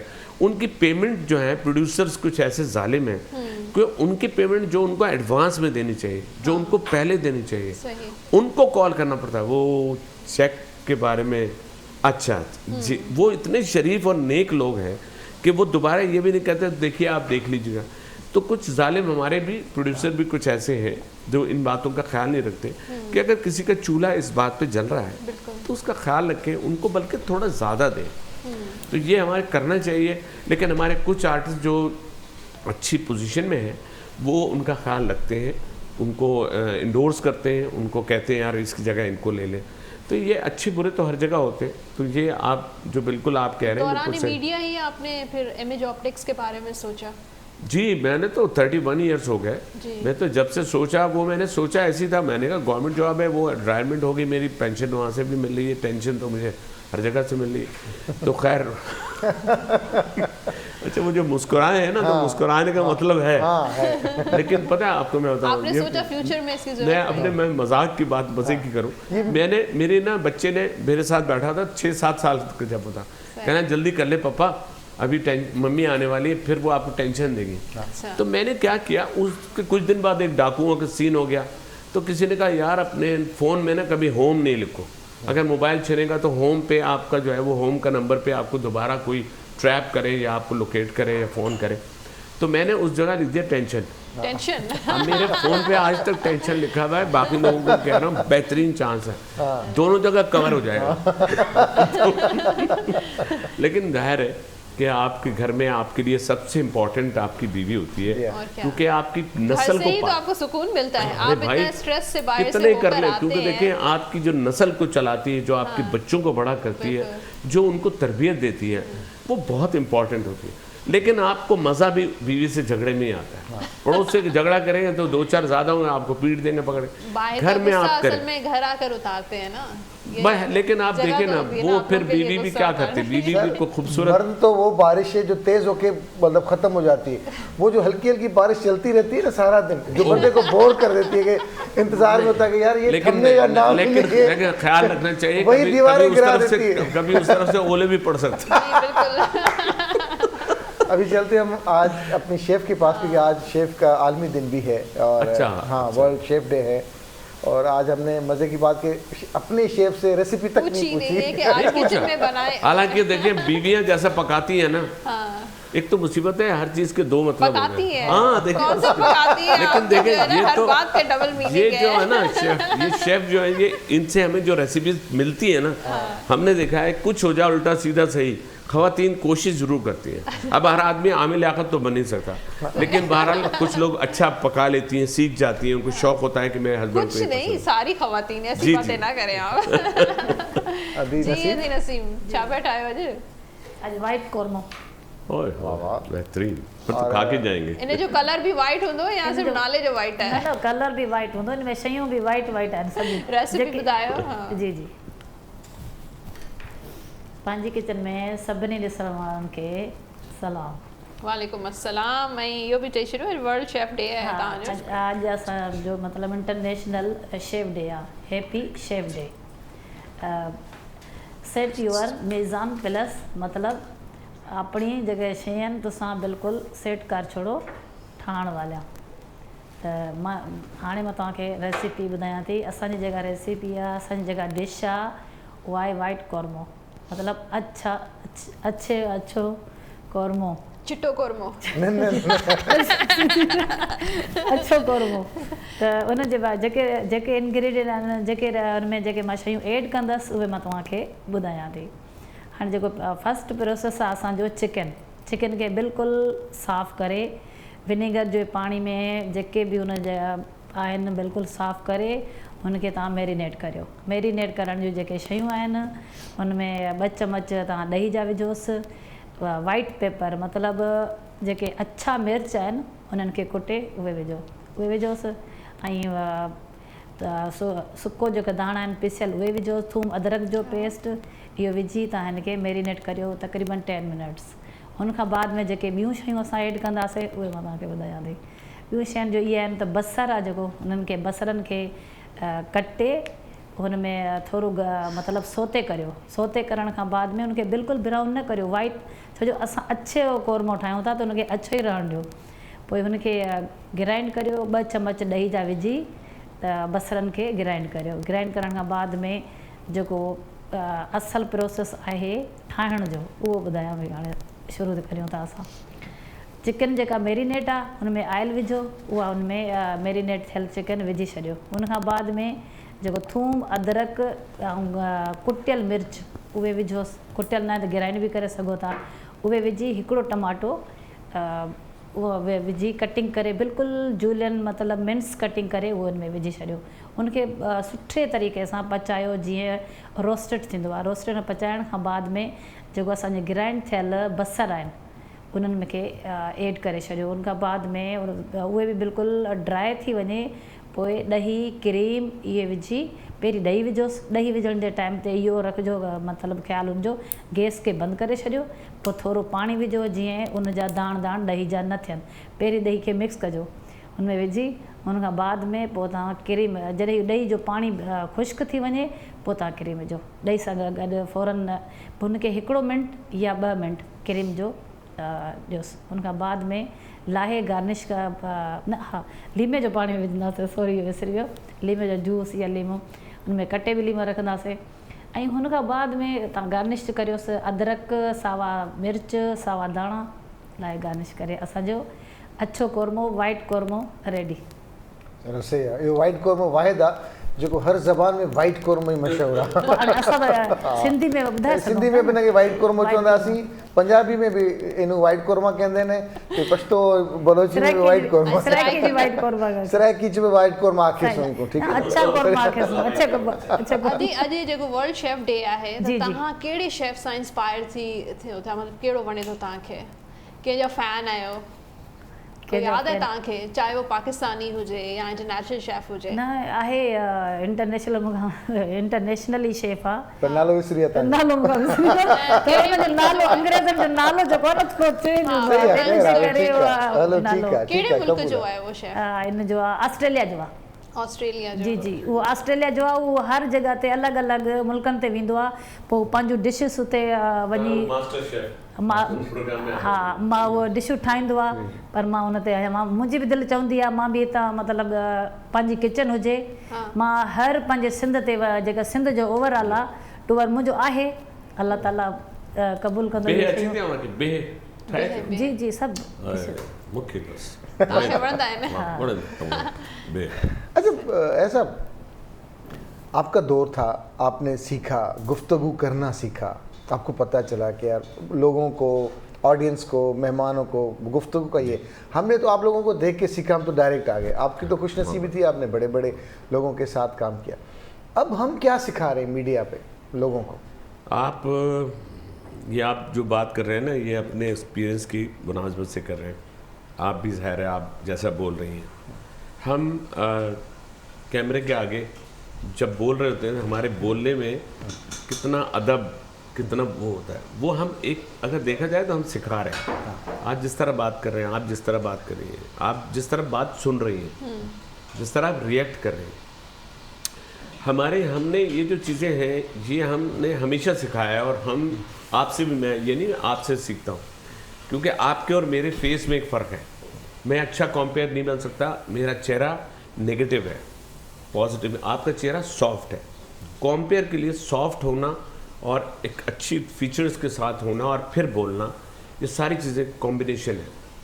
तो आप जो कह रहे हैं ना, हमने किया, लेकिन हम ये समझते हैं कि जितने भी लोग हैं जो बोलते हैं, होने को तो देखें तारिक अजीज साहब जो हैं, उनको अल्लाह ने ऐसी आवाज़ दी, और मेरे भाई आज मैं तुम्हें बता रहा हूँ, तो अब क्या हो गया, वो टोन बस गई हमारे, तीन दिहाई में बस गई, चले गए बेचारे। लेकिन आप बड़ापन देखिए कि ऐसे कितने लोग हैं जो जब जाते भी हैं तो जाते जाते भी कोई मैसेज दे जाते, कुछ नहीं था उनके, रोल मॉडल की जो थे वो दे गए, पहले से लिख गए थे कि ये सब जो है ये दे देना। तो हम जो है ना, हम बहुत बड़े सफ़ीर होते हैं, हम बहुत बड़े गाइड होते हैं, हम बहुत बड़े नस्लों के लिए वो होते हैं, पैगाम होते हैं कि ज़ाहिर है आप बात कर रहे हैं या हमारा सबका बात कर, हमारा कंटेंट जो है वो बच्चे सारे थोड़ी उठा लेते कंटेंट, 3-4 चीज़ें उठाते हैं। उन्होंने एक बात कही थी, बड़ी अच्छी बात की थी, हम प्रोग्राम में फला ने हमें कहा था, तो दिस इज़ जस्ट टीचिंग, एक वो है प्रोसेस है जो कि हम सीखते रहते हैं। लेकिन कोई ये नहीं कह सकता कि मैं कंप्लीट हूँ, मैंने सब कुछ सीख लिया है, मेरे लिए कोई मसला नहीं है। तो ये है असल बात, हमने अगर किया या सीखा या करते हैं तो आज के लोगों का जो है जो मामलात हैं उसमें मेरा ख्याल है मेरे कमेंट्स कोई बेकार ही होंगे, क्योंकि वो हमारा दौर था, ये इनका दौर इस पे आ जाते हैं ना लोग। तो वो दौर के हिसाब से मैंने भी बदला है, ये नहीं मैं भी बदला, मैंने अपने, लेकिन इनकिसारी के साथ आप जो चीज़ कर रहे होते हैं ना, उसमें आप हमेशा जो है ना, पहाड़ कहते हैं ना, दरख्त जो है जिसमें ज़्यादा फल आ जाए वो झुकता है। तो आप में जितना कुछ आ जाए, अगर आप झुके रहेंगे तो आपको ज़्यादा लोग आपसे प्यार करेंगे, आपसे ज़्यादा मोहब्बत करेंगे। अच्छा, लीजेंड्स, अब हम तो ऐसी क्लिप्स आ रही हैं जो बड़े लेजेंड्स थे, ख़ासतौर पर मैं मीडिया की बात करूं, जब वो हम में नहीं रहे, अब लेटेस्ट जैसे रिसेंटली उमर शरीफ साहब गए, तो अगर उनकी भी पर्सनल लाइफ में झांका जाए तो वो भी बड़े नफीस और इनकिसारी और ये सारी चीज़ें। आजकल सच्ची बात है ऐसा, आजकल जितने बड़े बड़े आर्टिस्ट हैं ना, उनमें हमने उनको एरोगेंट देखा है। पहले ये नहीं था, पहले सुपरस्टार थे, अब थोड़ा बहुत अगर कोई मीडिया पे आता है लोग पहचानना शुरू कर देते हैं, वो खुद को पता नहीं क्या कहाँ जा रहे हैं। हम लोग जाना सबको वही है, उसी 6x4 ये हमें तो पता है, उनको शायद नहीं पता। सर उनकी शायद मेजरमेंट बढ़ा लेंगे, उसकी दाएं बाएं जगह ज़्यादा रख लेंगे। भाई बात ये है, आप बिल्कुल सही कह रहे हैं कि स्टेशन हमारा सबका, हम सबका एक है।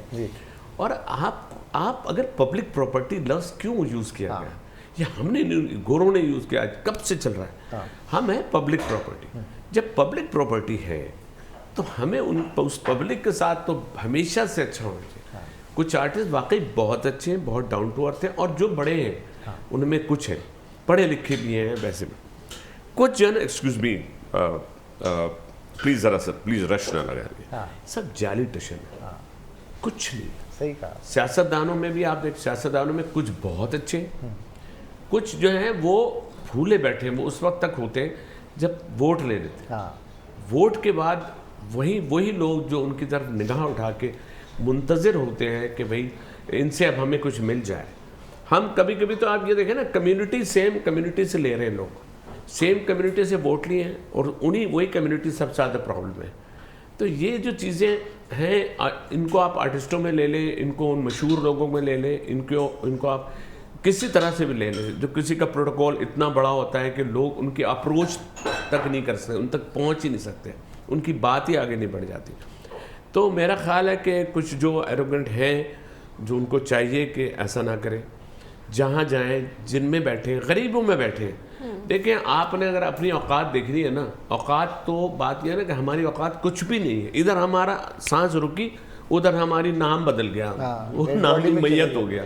और आप देखें कैसा, जब आदमी जिंदा कैसे फ़ोन करता है, हेलो हाँ यार आप कैसी तबीयत उनकी, यार बस यार, अच्छा यार बताना यार, हेलो, अब दूसरे का हेलो, हाँ भाई कैसे तबीयत, यार अभी इंतकाल हो गया, अच्छा कितने बजे उठा रहे हैं यार, लम्हा लगा देखिए, सही 1 मिनट में उठा रहे हैं, कौन सी मस्जिद में, कितने बजे है नमाज, फिनिश।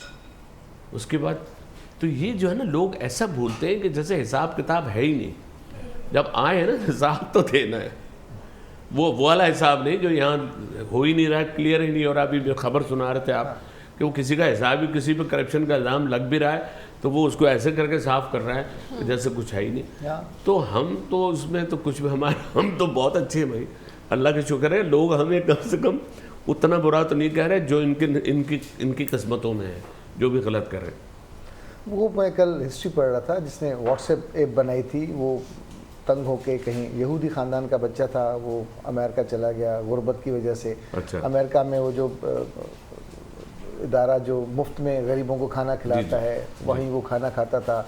पढ़ के उसने व्हाट्सएप बना ली, और जब फेसबुक पे वो पहले नौकरी करने गया तो फेसबुक वालों ने नौकरी ना दी, एक्सेप्ट नहीं किया, फिर फेसबुक वालों ने ऑफ़र दी उसको कि उसने कहा कि ये एग्रीमेंट जो होगा, मैं अपनी व्हाट्सएप अगर सेल कर रहा हूँ इसको, लेकिन करूँगा मैं उसी स्पॉट के बाहर जहाँ मैं मुफ्त में खाना खाता था, और उसमें चैरिटी के उसमें ज़मरे में भी आप इतना देंगे उसको मेंबर दें।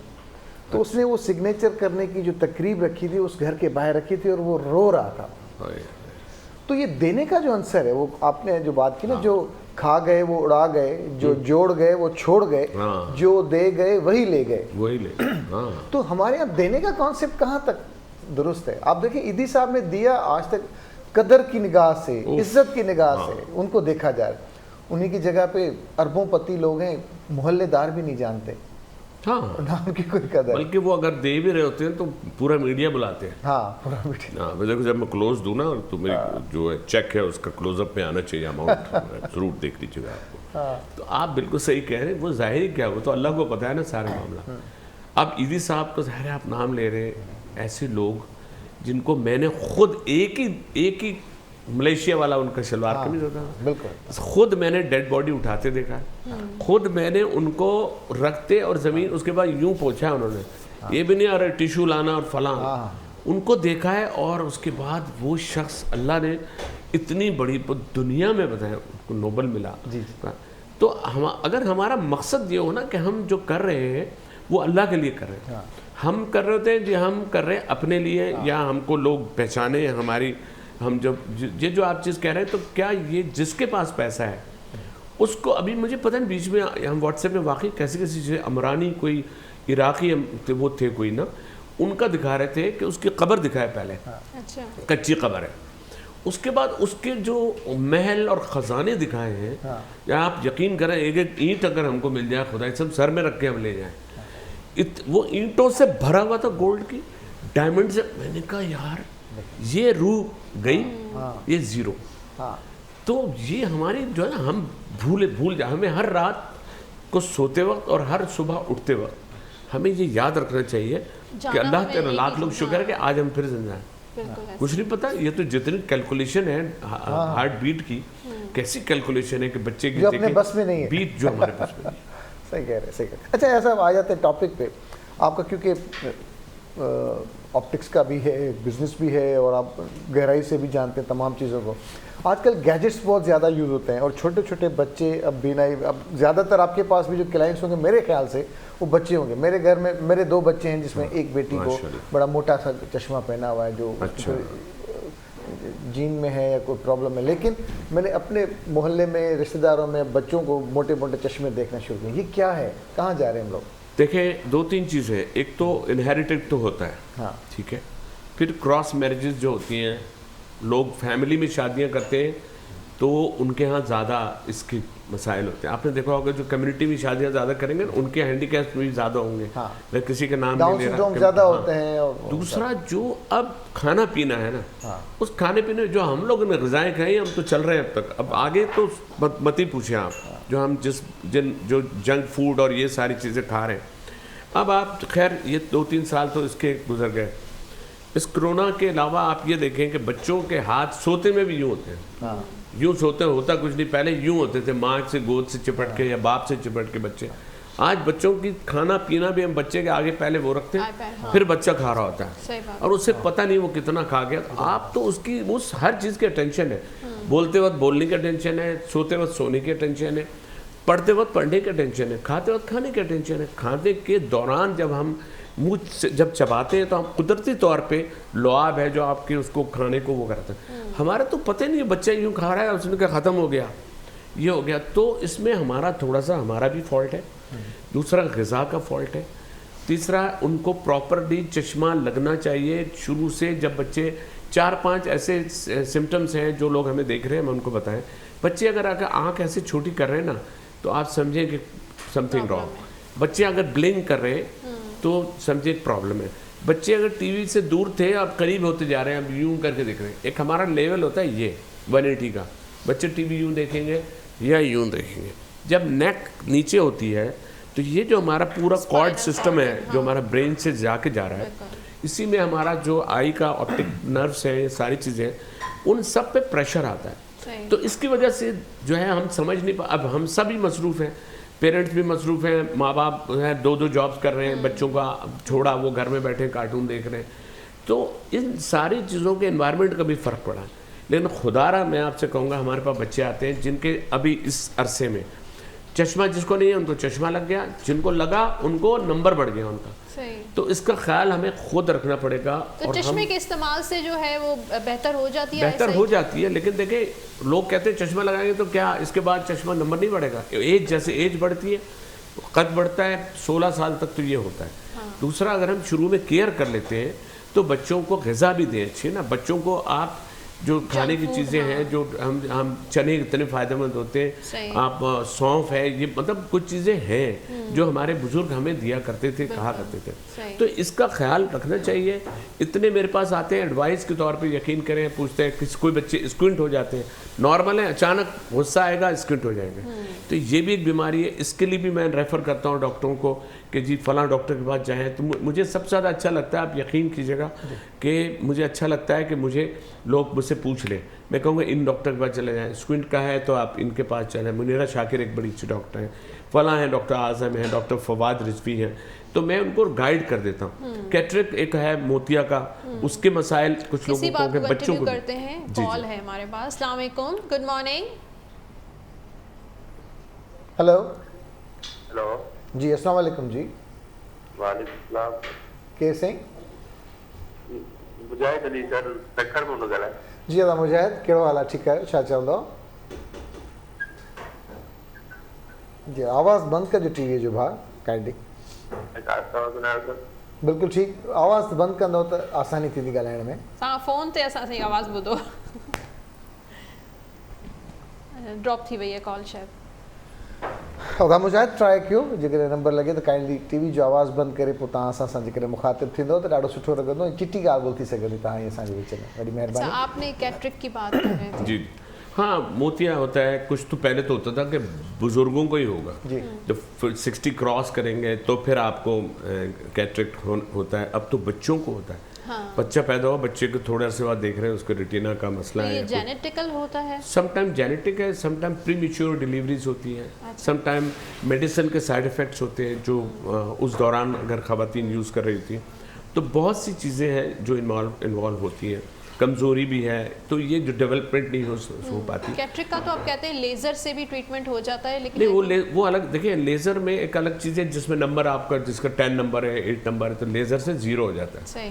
उसकी भी एक एज है कि यंग एज में लड़कियाँ 4 होती हैं, हमारे पास आएंगे 15-16 साल की, जो हमारा वो कर दे 0 का, हो सकता है हमारा? बिल्कुल नहीं हो सकता बेटा। जिसने भी आपको कहा है उनसे कह दें, बिल्कुल आपको मिसगाइड नहीं करें। इसके लिए खुद डॉक्टर कहते हैं कि कम से कम 20+ होनी चाहिए एज, और नंबर भी 6 से ज़्यादा हो तो करें ना। 2-1 है, इसमें तो कॉन्टेक्ट लेंस लगा लेना आप, क्यों आप उसके लिए आपने तो लेज़र। आपके पास ज़्यादातर जो पेशेंट आते हैं आई साइड के, वो बच्चे ज़्यादा हैं आजकल, यंगस्टर्स हैं या ओल्ड एज हैं? कुछ तो देखिए फैमिलीज ही पूरी हैं, इनका 2 इनके बना दे, 2 इनके बना दे। बच्चों कपड़े नहीं बनवाते, 2 इनके चश्मे बना दे, 2 इनके बना दे, इनका भी बना दे, इनको भी देखिए ज़रा चेक कर लें, ये बच्चे बार बार यूँ कर रही है। इसीलिए आपकी ब्रांचेस भी जो है ना बढ़ती जा रही है। नहीं, मैं आपको बताऊँ, देखिए मेरा तरीका क्या, मैंने एक चीज़ यूज़ की थी, मैं कहा मेरा ये पैशन है। मैं कहता हूँ एडवाइस, हम अपने नॉलेज ट्रांसफ़र क्यों ना करें। हम लोगों को फैमिली की तरह ट्रीट करते, इसी वजह से आप यकीन कीजिएगा इतने कंफर्टेबल होते हैं लोग, तो मैं बैठ जाता हूँ। लोग जो हैं वो आपके पास शोबिज़ के देखें, जिन के हैं वो खुद थोड़ी खड़े होते हैं काउंटर पे, जिन के बड़े बड़े आउटलेट्स हैं उनके एम्प्लॉयज़, मैं खुद खड़ा होता हूँ। मैं खुद, आप खड़े हुए मुझे कहते हैं, मैंने कहा यस, बिकॉज मुझे शौक है ये। मेरे पास इससे बेहतर कोई वही नहीं है कि मैं लोगों को हम कैंप लगाते हैं, कभी कभी हम इंटीरियर में भी हमने लगाए, कुछ हम कच्ची आबादी में हम कैंप लगाते हैं, लोग हमें कुछ डोनेशन देते हैं, तो वो ऑपरेशन करा देते हैं जो करवा नहीं सकते, क्योंकि देखिए कैटरेक्ट होता है ऐसी चीज़ है, एज ग्रुप है, गरीब है, नहीं कर सकते, और लोगों को पता भी नहीं होता कि मुझे प्रॉब्लम है, और फूट गया कैटरेक्ट, और जब ये फट जाता है तो फिर लेंस नहीं लगता।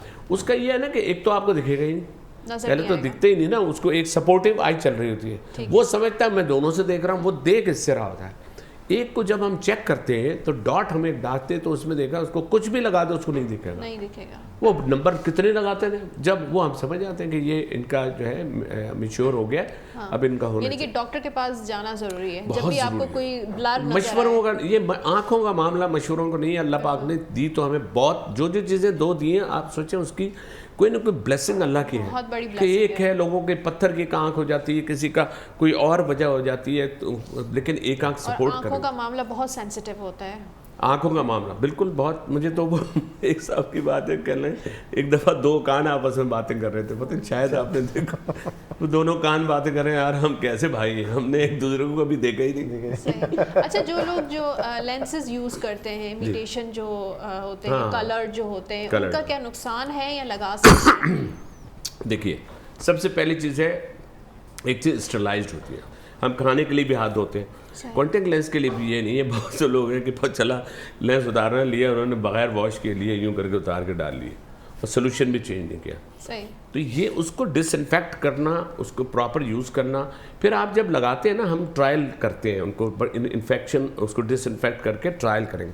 अगर आपकी आंख में कंफर्टेबल है और ब्लिंक करने से आंख ऊपर नीचे नहीं हो रहा क्योंकि इसका 14.5 इसका डाया होता है किसी का 14 होता है तो ऐसी सूरत में जो लेंस लगते हैं तो वो ट्रांसपेरेंट लेंस भी कुछ कहते हैं ताकि चश्मा ना लगाना पड़े। कुछ कलर लेंस होते हैं कि देखा बीवी मियाँ बार बार कह रहे हैं ये ग्रीन लेंस तुम्हारी आंख वो फला तुम्हारी सहेली की जिसकी हरी आंख है। हाँ। तो बीवी पहली फुर्सत में जाके ग्रीन लेंस लगी। अब तो वो भी आ गया ना सुना लग रहा है मुझे। हाँ। नहीं वो अब तो वो पता है कुछ खवातीन ने जो है अब रेड लेंस भी आ गए। हाँ। तो वो जब शौहर देर से घर आते हैं तो वो रेड वाले लेंस लगा के खड़ी होती है जी कहाँ से आ रहे हो तो एक दफ़ा एक साथ तो थे शेर की आंखें नहीं लेकिन भाई मर्द भी आपको पता है हम लोग कैसे तेज लोग हैं। एक दफ़ा वो उनका बीवी तो होगी वो रेड लेंस लगा खड़ी होगी वो भी कहीं से लेकर रेड लेंस लगा के पहुंच गए वो तो क्रॉस हो गया दोनों की आंखें लाल है खबरदार उनका खबरदार बीवियों को ना रेड लेंस की कोई जरूरत नहीं है। हाँ ये देखें उन्होंने कहा है बीवियों को रेड लेंस की जरूरत नहीं है उनकी आंखें ही काफी है।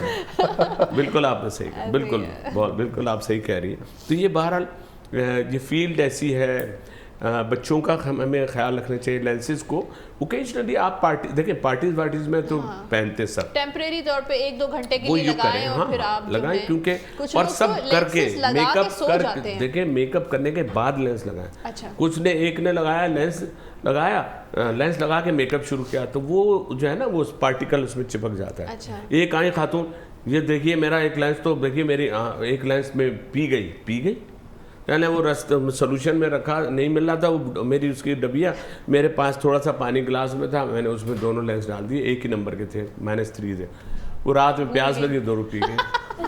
अब वो एक लेंस तो एक तो पेट में वो घूम रहा होगा। अरे कॉलर हमारे पास। हेलो अस्सलाम वालेकुम। वालेकुम अस्सलाम साला खुश सारा जी अदा पंहिंजी तारीफ़ कराए जो अदा शंकर तो करा कराची असां जी अदा शंकर भली कार से आया साहब भले महिरबानी आया साहब यो मुझे पूछो तो हिकिड़े अख जो मु ऑपरेशन करायो आहे हाँ तो उनने में छा तो मां सुरमो पाए सकां थो ना तो ऑपरेशन छा जो यो अर्धी अख जो नज़र घट थी हुई तो हिकिड़ी अख जी नज़र घट थी हुई हिकिड़े में थी तो उन में डॉक्टर ऑपरेशन करे चए बाबा इन में लेंस जो पवंदो तो मां वीक आहे ना ऑपरेशन छा जो कैटरेक्ट जो न वो ना आयो इन जो तमाम मोतिया जो अची वियो मथे इन करे पर तो साफ़ कयो मोतीअ जो थींदो इहो त ऑपरेशन खां ॿ वीक खां पोइ अव्हांखे विजन टेस्ट खपे ऐं हुन खां पोइ उहो ॾिसंदो त नंबर 0 थी वियो आहे या थोरो घणो आहे त हुन खां पोइ ठीकु थी सघंदो त तव्हां ईअं कयो कहिड़ो डॉक्टर हो इहो डॉक्टर ख़बर यादि कान्हे मूंखे इहो डॉक्टर गुलशन में हुयो। अच्छा नहीं तो आप ऐसा करें कि आपको एक दफ़ा टेस्ट दोबारा कराना डायबिटिक तो नहीं है आप नहीं कुछ भी नहीं है बिल्कुल वैसे मैं बाइक ड्राइवर हूँ गाड़ी चला रहा था तो वैसे थोड़ी वीक हो गई थी तो मैंने डिफरेंस में दिखाया उन्होंने फिर भेजा मुझे वहाँ पे बोलता ये डॉक्टर से आप तो उन्होंने मुझे कहा ये आपकी एक आंख में लेंस पड़ेगा।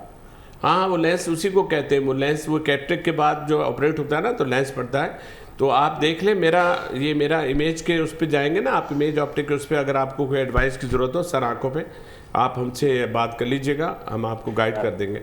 और आपकी फ़ाइल वहाँ बनी होगी, उसमें डिटेल आपकी लिखी होगी, कौन सी मेजरमेंट है, कौन सा लेंस लगा हुआ है, क्योंकि ये बड़ा ज़रूरी होता है। कि सुरमा पहन सकते हैं? सुरमा नहीं, इस ऑपरेटेड आई में थोड़ा सा ख्याल रखना पड़ता है। सुरमा पहन फिलहाल सुरमे का पासो।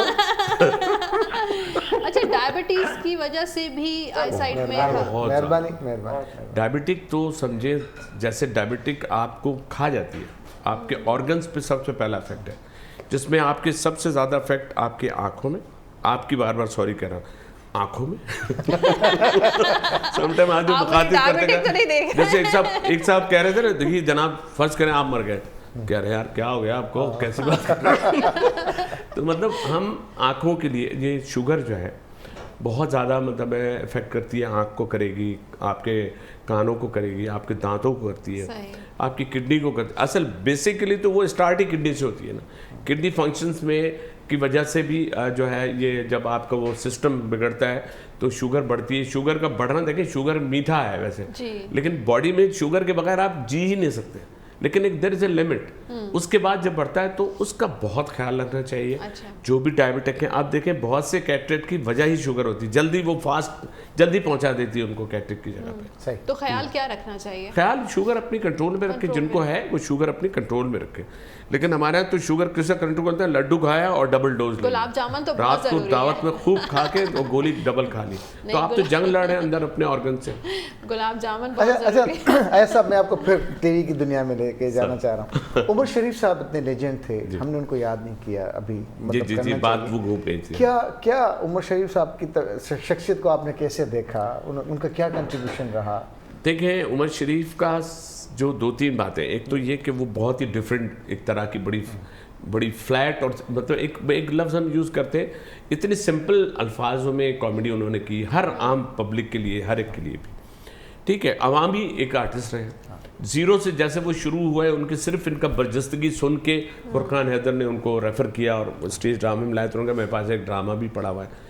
और लक उनकी किस्मत भी अच्छी, फिर वो एक आर्टिस्ट अच्छे थे, फिर उस ज़ुबान का तो माशाल्लाह माहिर, आदमी के तसव्वुर में नहीं है भाई वो जिस तरह वो तो मतलब इधर बोलो उधर वो कुछ। हाँ, मैडम मेहताब अकबर राष्ट्री से मैंने पूछा था, उनका लाइव इंटरव्यू ले रहा था, तो उन्होंने अपना यादगार जो लम्हा था वो यही शेयर किया कि जब मैं पहली दफ़ा उमर शरीफ को स्टेज पे बुला रही थी, तो जो उनका इंट्रोडक्शन था वो ये था कि ये जो बंदा अभी आएगा आपके पास, ये आर्टिस्ट भी है, राइटर भी है, कॉमेडियन भी है, कंपेयर भी है और अपना डायरेक्टर भी है, लिखता भी खुद है, मतलब सब कुछ इसमें टैलेंट है। तो मैंने कहा भाई क्या, मैंने जब उसको बुलाया और मैंने जब उनको इंट्रोडक्शन देते हुए मैंने कहा भाई आप राइटर भी हैं, डायरेक्टर भी हैं, कॉमेडियन भी हैं, डायरेक्टर भी हैं, आपने ये भी किया वो भी किया, टैलेंट और ये, आखिर आप चीज़ क्या है? तो उन्होंने जवाब दिया, मैं तो ना चीज़ हूँ, चीज़ तो आप है। बोला मैं दंग रह गई। तो प्रोड्यूसर ने कहा कि ये क्या हम ऑन एयर करें? मैंने कहा चले भाई करते हैं। तो वो जो फिल्म बदी और जो टीवी का ना, आप यकीन करें, टीवी का तो ये एंड है कि वो किसी को नहीं भूला है वो उमर शरीफ का जुमला किसी को नहीं भूला। और उमर शरीफ, मैं आपको अपना बताऊं कि मैं उसको कह रहा हूँ उमर शरीफ को कि देखो ये मेरे घर तुम शो में आए हो, ये मेरे साले हैं, ये दोनों जो आए हैं ना मस्कत से आए हुए, तो इनके पे कोई जुमला नहीं कसना, भी मेरी नई शादी हुई, तीसरा ही दिन है यार। हाँ भाई कुछ नहीं कहूँ यार। अच्छा, ये स्टेज वो करता था स्टेज ड्रामे, लेकिन हम मेरे शो में आ गए थे। तो अब मैंने कहा इधर उधर की बात, उसने बात ही शुरू की, जनाब ये देखिए सीधे हाथ पे ये जो 2 लोग बैठे में, ये अयाज खान के साले हैं और ये मस्कत से आए। मस्कत से पहले खजूरें आती थी, अब साले आ रहे हैं। मैंने कहा यार उमर करें आप ही, और इतनी मतलब उसकी बर्जस्तगी का एंड है कि एक साहब थे 40 साल की उनकी उम्र थी, उनकी शादी ज़ाहिर लेट हुई, जब शादी हुई ना तो रश बहुत लगा था, लोग मुबारकबाद दे रहे थे। अब मुबारक देने वाला हर बढ़ते जा रहे हैं, तो उमर शरीफ ने पीछे से आवाज़ लगा दी, जो चेहरा देखता जाए वो आगे बढ़ता जाए। तो उनके अब्बा कहते हैं कौन है ये बदतमीज, कौन जी? तो उमर शरीफ फेस एक्सप्रेशंस इतने नॉर्मल होते थे, इतने नॉर्मल भाई, और टाइमिंग का जवाब नहीं। कॉमेडी में तो टाइमिंग है ना, हम देखें ना पंच लाइन अगर आपकी आगे पीछे हो जाए ना, तो आपका वो जो लाफ्टर आना है वो नहीं आता, वो उस जगह लाता था, वो उसको प्रिपेयर करके ये ब्लास्ट की तरह छोड़ता था। तो ये उमर शरीफ का तो हम ये कहेंगे कि वो हमारा सफ़र का वो साथी था। हम सफ़र भी किए, हम लोग शो में गए कि सफ़र में हंस हंस के बुरा हाल होता था। जहाज़ में गए हैं तो एयरोस्टेस है, जी आप एयरोस्टेस हैं जी, तो यहाँ क्या कर रही है? अब मुझे पता है एयरोस्टेस पागल हो गई इसी बात पे कि एयरोस्टेस है तो यहाँ क्या कर रही है? कह रही जी मैं यहाँ पे जहाज़ में ज़ाहिर यहीं की हूँ एयरोस्टेस, तो फिर काम कर रहे ना, चाय लाए ना। अभी तक चाय नहीं है, क्या बेल बजानी पड़ेगी हर चीज़ के लिए? जुमला वो फिर आई नहीं उसके सामने। जिंदगी में भी वो इसी तरीके से बहुत ज़्यादा। लेकिन बस कहते हैं ना कि लाइफ में अल्लाह पाक कोई ना कोई कभी कोई चैलेंज होते हैं, कुछ ऐसी चीज़ें हो जाती हैं तो उनके ज़रा बच्ची की वजह से वो बहुत, जो बच्ची की डेथ हुई थी उसकी वजह से वो ज़्यादा परेशान रहे। और हम कहते हैं ना हमारी जो आइंदा लाइफ है ना, जो हमारी जाने जाने तक की लाइफ है, वो घरेलू तौर पे अगर पुरसुकून रहे ना तो ज़िंदगी बहुत अच्छी गुजरती है। सही बात है। तो उसने दुनिया को तो बहुत से कह दिए, दुनिया को तो बहुत सी मुस्कुराहटें दी कि नो डाउट कभी भी क्लिप कोई हो, जब भी आदमी बोर होते हैं, आप यकीन करें हमको स्टेज ड्रामा लगा के, उनके बच्चों में से किसी को भी वो चीज़ ट्रांसफर नहीं हुई। नहीं बिल्कुल भी नहीं, किसी बच्चे में नहीं। जी, वो नहीं हुई है। बस वो अलग ही अलग ही था, नो डाउट। हाँ बिल्कुल। लेकिन ऐसे ऐसे साथी जब बिछड़ जाते हैं तो वक्त, और आपके पास तो इतनी यादें, और फिर आजकल तो सारी चीज़ें मोबाइल में सिर्फ आपने क्लिक करनी है, तो तकलीफ तो होती है ऐसा। वो तो आप सोचे ना, हर साथी या जिसके साथ आपका वक्त गुजरा हो, ख़ास तौर पे आपका सफ़र जिसके साथ कटा हो। उमर शरीफ वो वाहिद आर्टिस्ट है। मैं सऊदीया गया था शो में, तो वहाँ मुझे चैलेंजिंग किसी ने कहा कि अयाज भाई 2 दफ़ा उमर शरीफ से हमारी बात नहीं हो सकी, सऊदी अरब में अगर आप उमर शरीफ साहब को ले आए तो सर हम आपके बड़े मशहूर हैं। मैं यहाँ आया, अच्छा मुझे बहुत रिस्पेक्ट देता था। मैंने कहा यार जाना है वहाँ सऊदी अरब में प्रोग्राम है, अयाज भाई आप कर रहे हैं, आपकी जिम्मेदारी? मैंने कहा हाँ मेरी जिम्मेदारी। कह रहे ठीक है मैं आपको परसों पासपोर्ट भेज रहा हूँ। लाहौर में थे, उन्होंने मुझे पासपोर्ट अपना भेज दिया, अपने भतीजे का भेज दिया। जब कोई पासपोर्ट भेज दे इसका मतलब है कि इट्स कन्फर्म। मैंने उन्हें बता दिया, उन्होंने वीज़ा अप्लाई कर दिया, वीज़ा लग गया। और उसके बाद हम सोचे हम उस शो में गए हैं, शो में उम्रा कर रहे थे हम ना, तो मैं इसलिए मुझे खुशी होती है कि उसने अपने शो जो यहाँ किए, उमर शरीफ शो जिसमें मुझे बुलाया, कल अयाज खान मेरे मोहल्ले हैं, इन्होंने मुझे बताया कैसे बैठना है, क्या पढ़ना है, क्या नहीं पढ़ना। बाकी तो मैं पढ़ता ही रहा, वो मैं क्यों बताऊँ किसी को, लेकिन ये इस तरह कहा उसने। तो वो मेरे लिए अच्छी बात है कि एक बंदा इंडोर्स कर रहा है, कह रहा है कि यार मुझे अयाज भाई की वजह से मैं फ़र्स्ट टाइम गया। लेकिन हम लोग वहाँ इतनी मुश्किल होती थी, हम लोग मुँह में कपड़ा डाल के बैठते थे, दुआ वुआ कर रहे हैं ना, उसमें से भी एक साहब सलाम अलैकुम, आप उमर शरीफ हैं, आपका अब ड्रामा कौन सा आ रहा है? मैं कहा यार खुदा का तो उमर से बड़ी यादें वाबस्ता हैं, जो याद ही रहेगी। आपसे भी काफ़ी अल्लाह हमें सीखते रहते हैं आपसे। क्या पैगाम होगा देखने वालों के लिए? मेरा पैगाम एक तो मेरा जो एक मिशन है कि हम अपना कोई आई का कोई हॉस्पिटल खोलें और हमें कुछ लोग ऐसे मिल जाएं जिनसे मिल के हम ऐसी चीज़ करें। लेकिन ज़िंदगी में बस ये याद रखें कि हम सबको ये चाहिए अपनी फैमिली के लिए, अपने उन लोगों के लिए, अपने गरीबों के लिए जो जिनको मसाइल हैं, प्रॉब्लम है, उनको ढूंढें, क्योंकि नेकी वाहिद चीज़ है। अगर आपको ढूंढने से नेकी मिल जाए और आप उनको अपनी हेल्प कर सकें, अपने हमारे पास कुछ नहीं था जब हम दुनिया में आए थे, हम जाएंगे तब भी हम यूँ ही होंगे। तो अपने पैसों का स्टोर ना करें, अपने जो आपके पास जो पैसा इतना है जिसके आपके अकाउंट जो पैसा आपको जितना पता है ना, मैं ये नहीं कह रहा मुझे दे दें, मगर जितना भी है लोगों को बांटें, लोगों को दें, लोगों की मदद करें। अल्लाह पाक राज़ी होते हैं इन सारी बातों से। हुज़ूर पाक सल्लल्लाहु अलैहि वसल्लम से सिर्फ पूछा था कि हशर के मैदान में कहाँ मुलाकात होगी, तो उन्होंने कहा था गरीबों और यतीमों के दरमियान में मिलूँगा। तो क्या ऐसा नहीं हो सकता कि हम लोग ऐसे लोगों को ढूंढ के उनकी अपनी उन नेकियों को बढ़ाएं जिसकी हमको हमेशा ज़रूरत पड़ेगी। बस यही मेरा एक पैगाम। बहुत ज़बरदस्त, बहुत अच्छा लगा आया साहब आपसे मिलके, और हमेशा की तरह आज भी बड़ी ज़बरदस्त बातें और कुछ सीखने को हमें मिला। Thank you very much Hameer, thank you very much. आई अदी Naseem world chef day white कोरमो ही हूंदो, इनखे अछो कोरमो न चवणु। सो तैयार आहे, डिश आउट थी वियो? जी डिश आउट। चलो ज़बरदस्त। जी दोस्तों, असांखे ॾींदा इजाज़त, पंहिंजी दुआनि में ज़रूरु यादि रखिजो, थी सघे तव्हांजी दुआ सां असांजा कम आसान थी वञनि। तव्हां ते रहमत हुजे। सुभाणे तव्हां सां थींदी इंशाअल्लाह मुलाक़ात। तेसीं ताईं अल्लाह हाफ़िज़।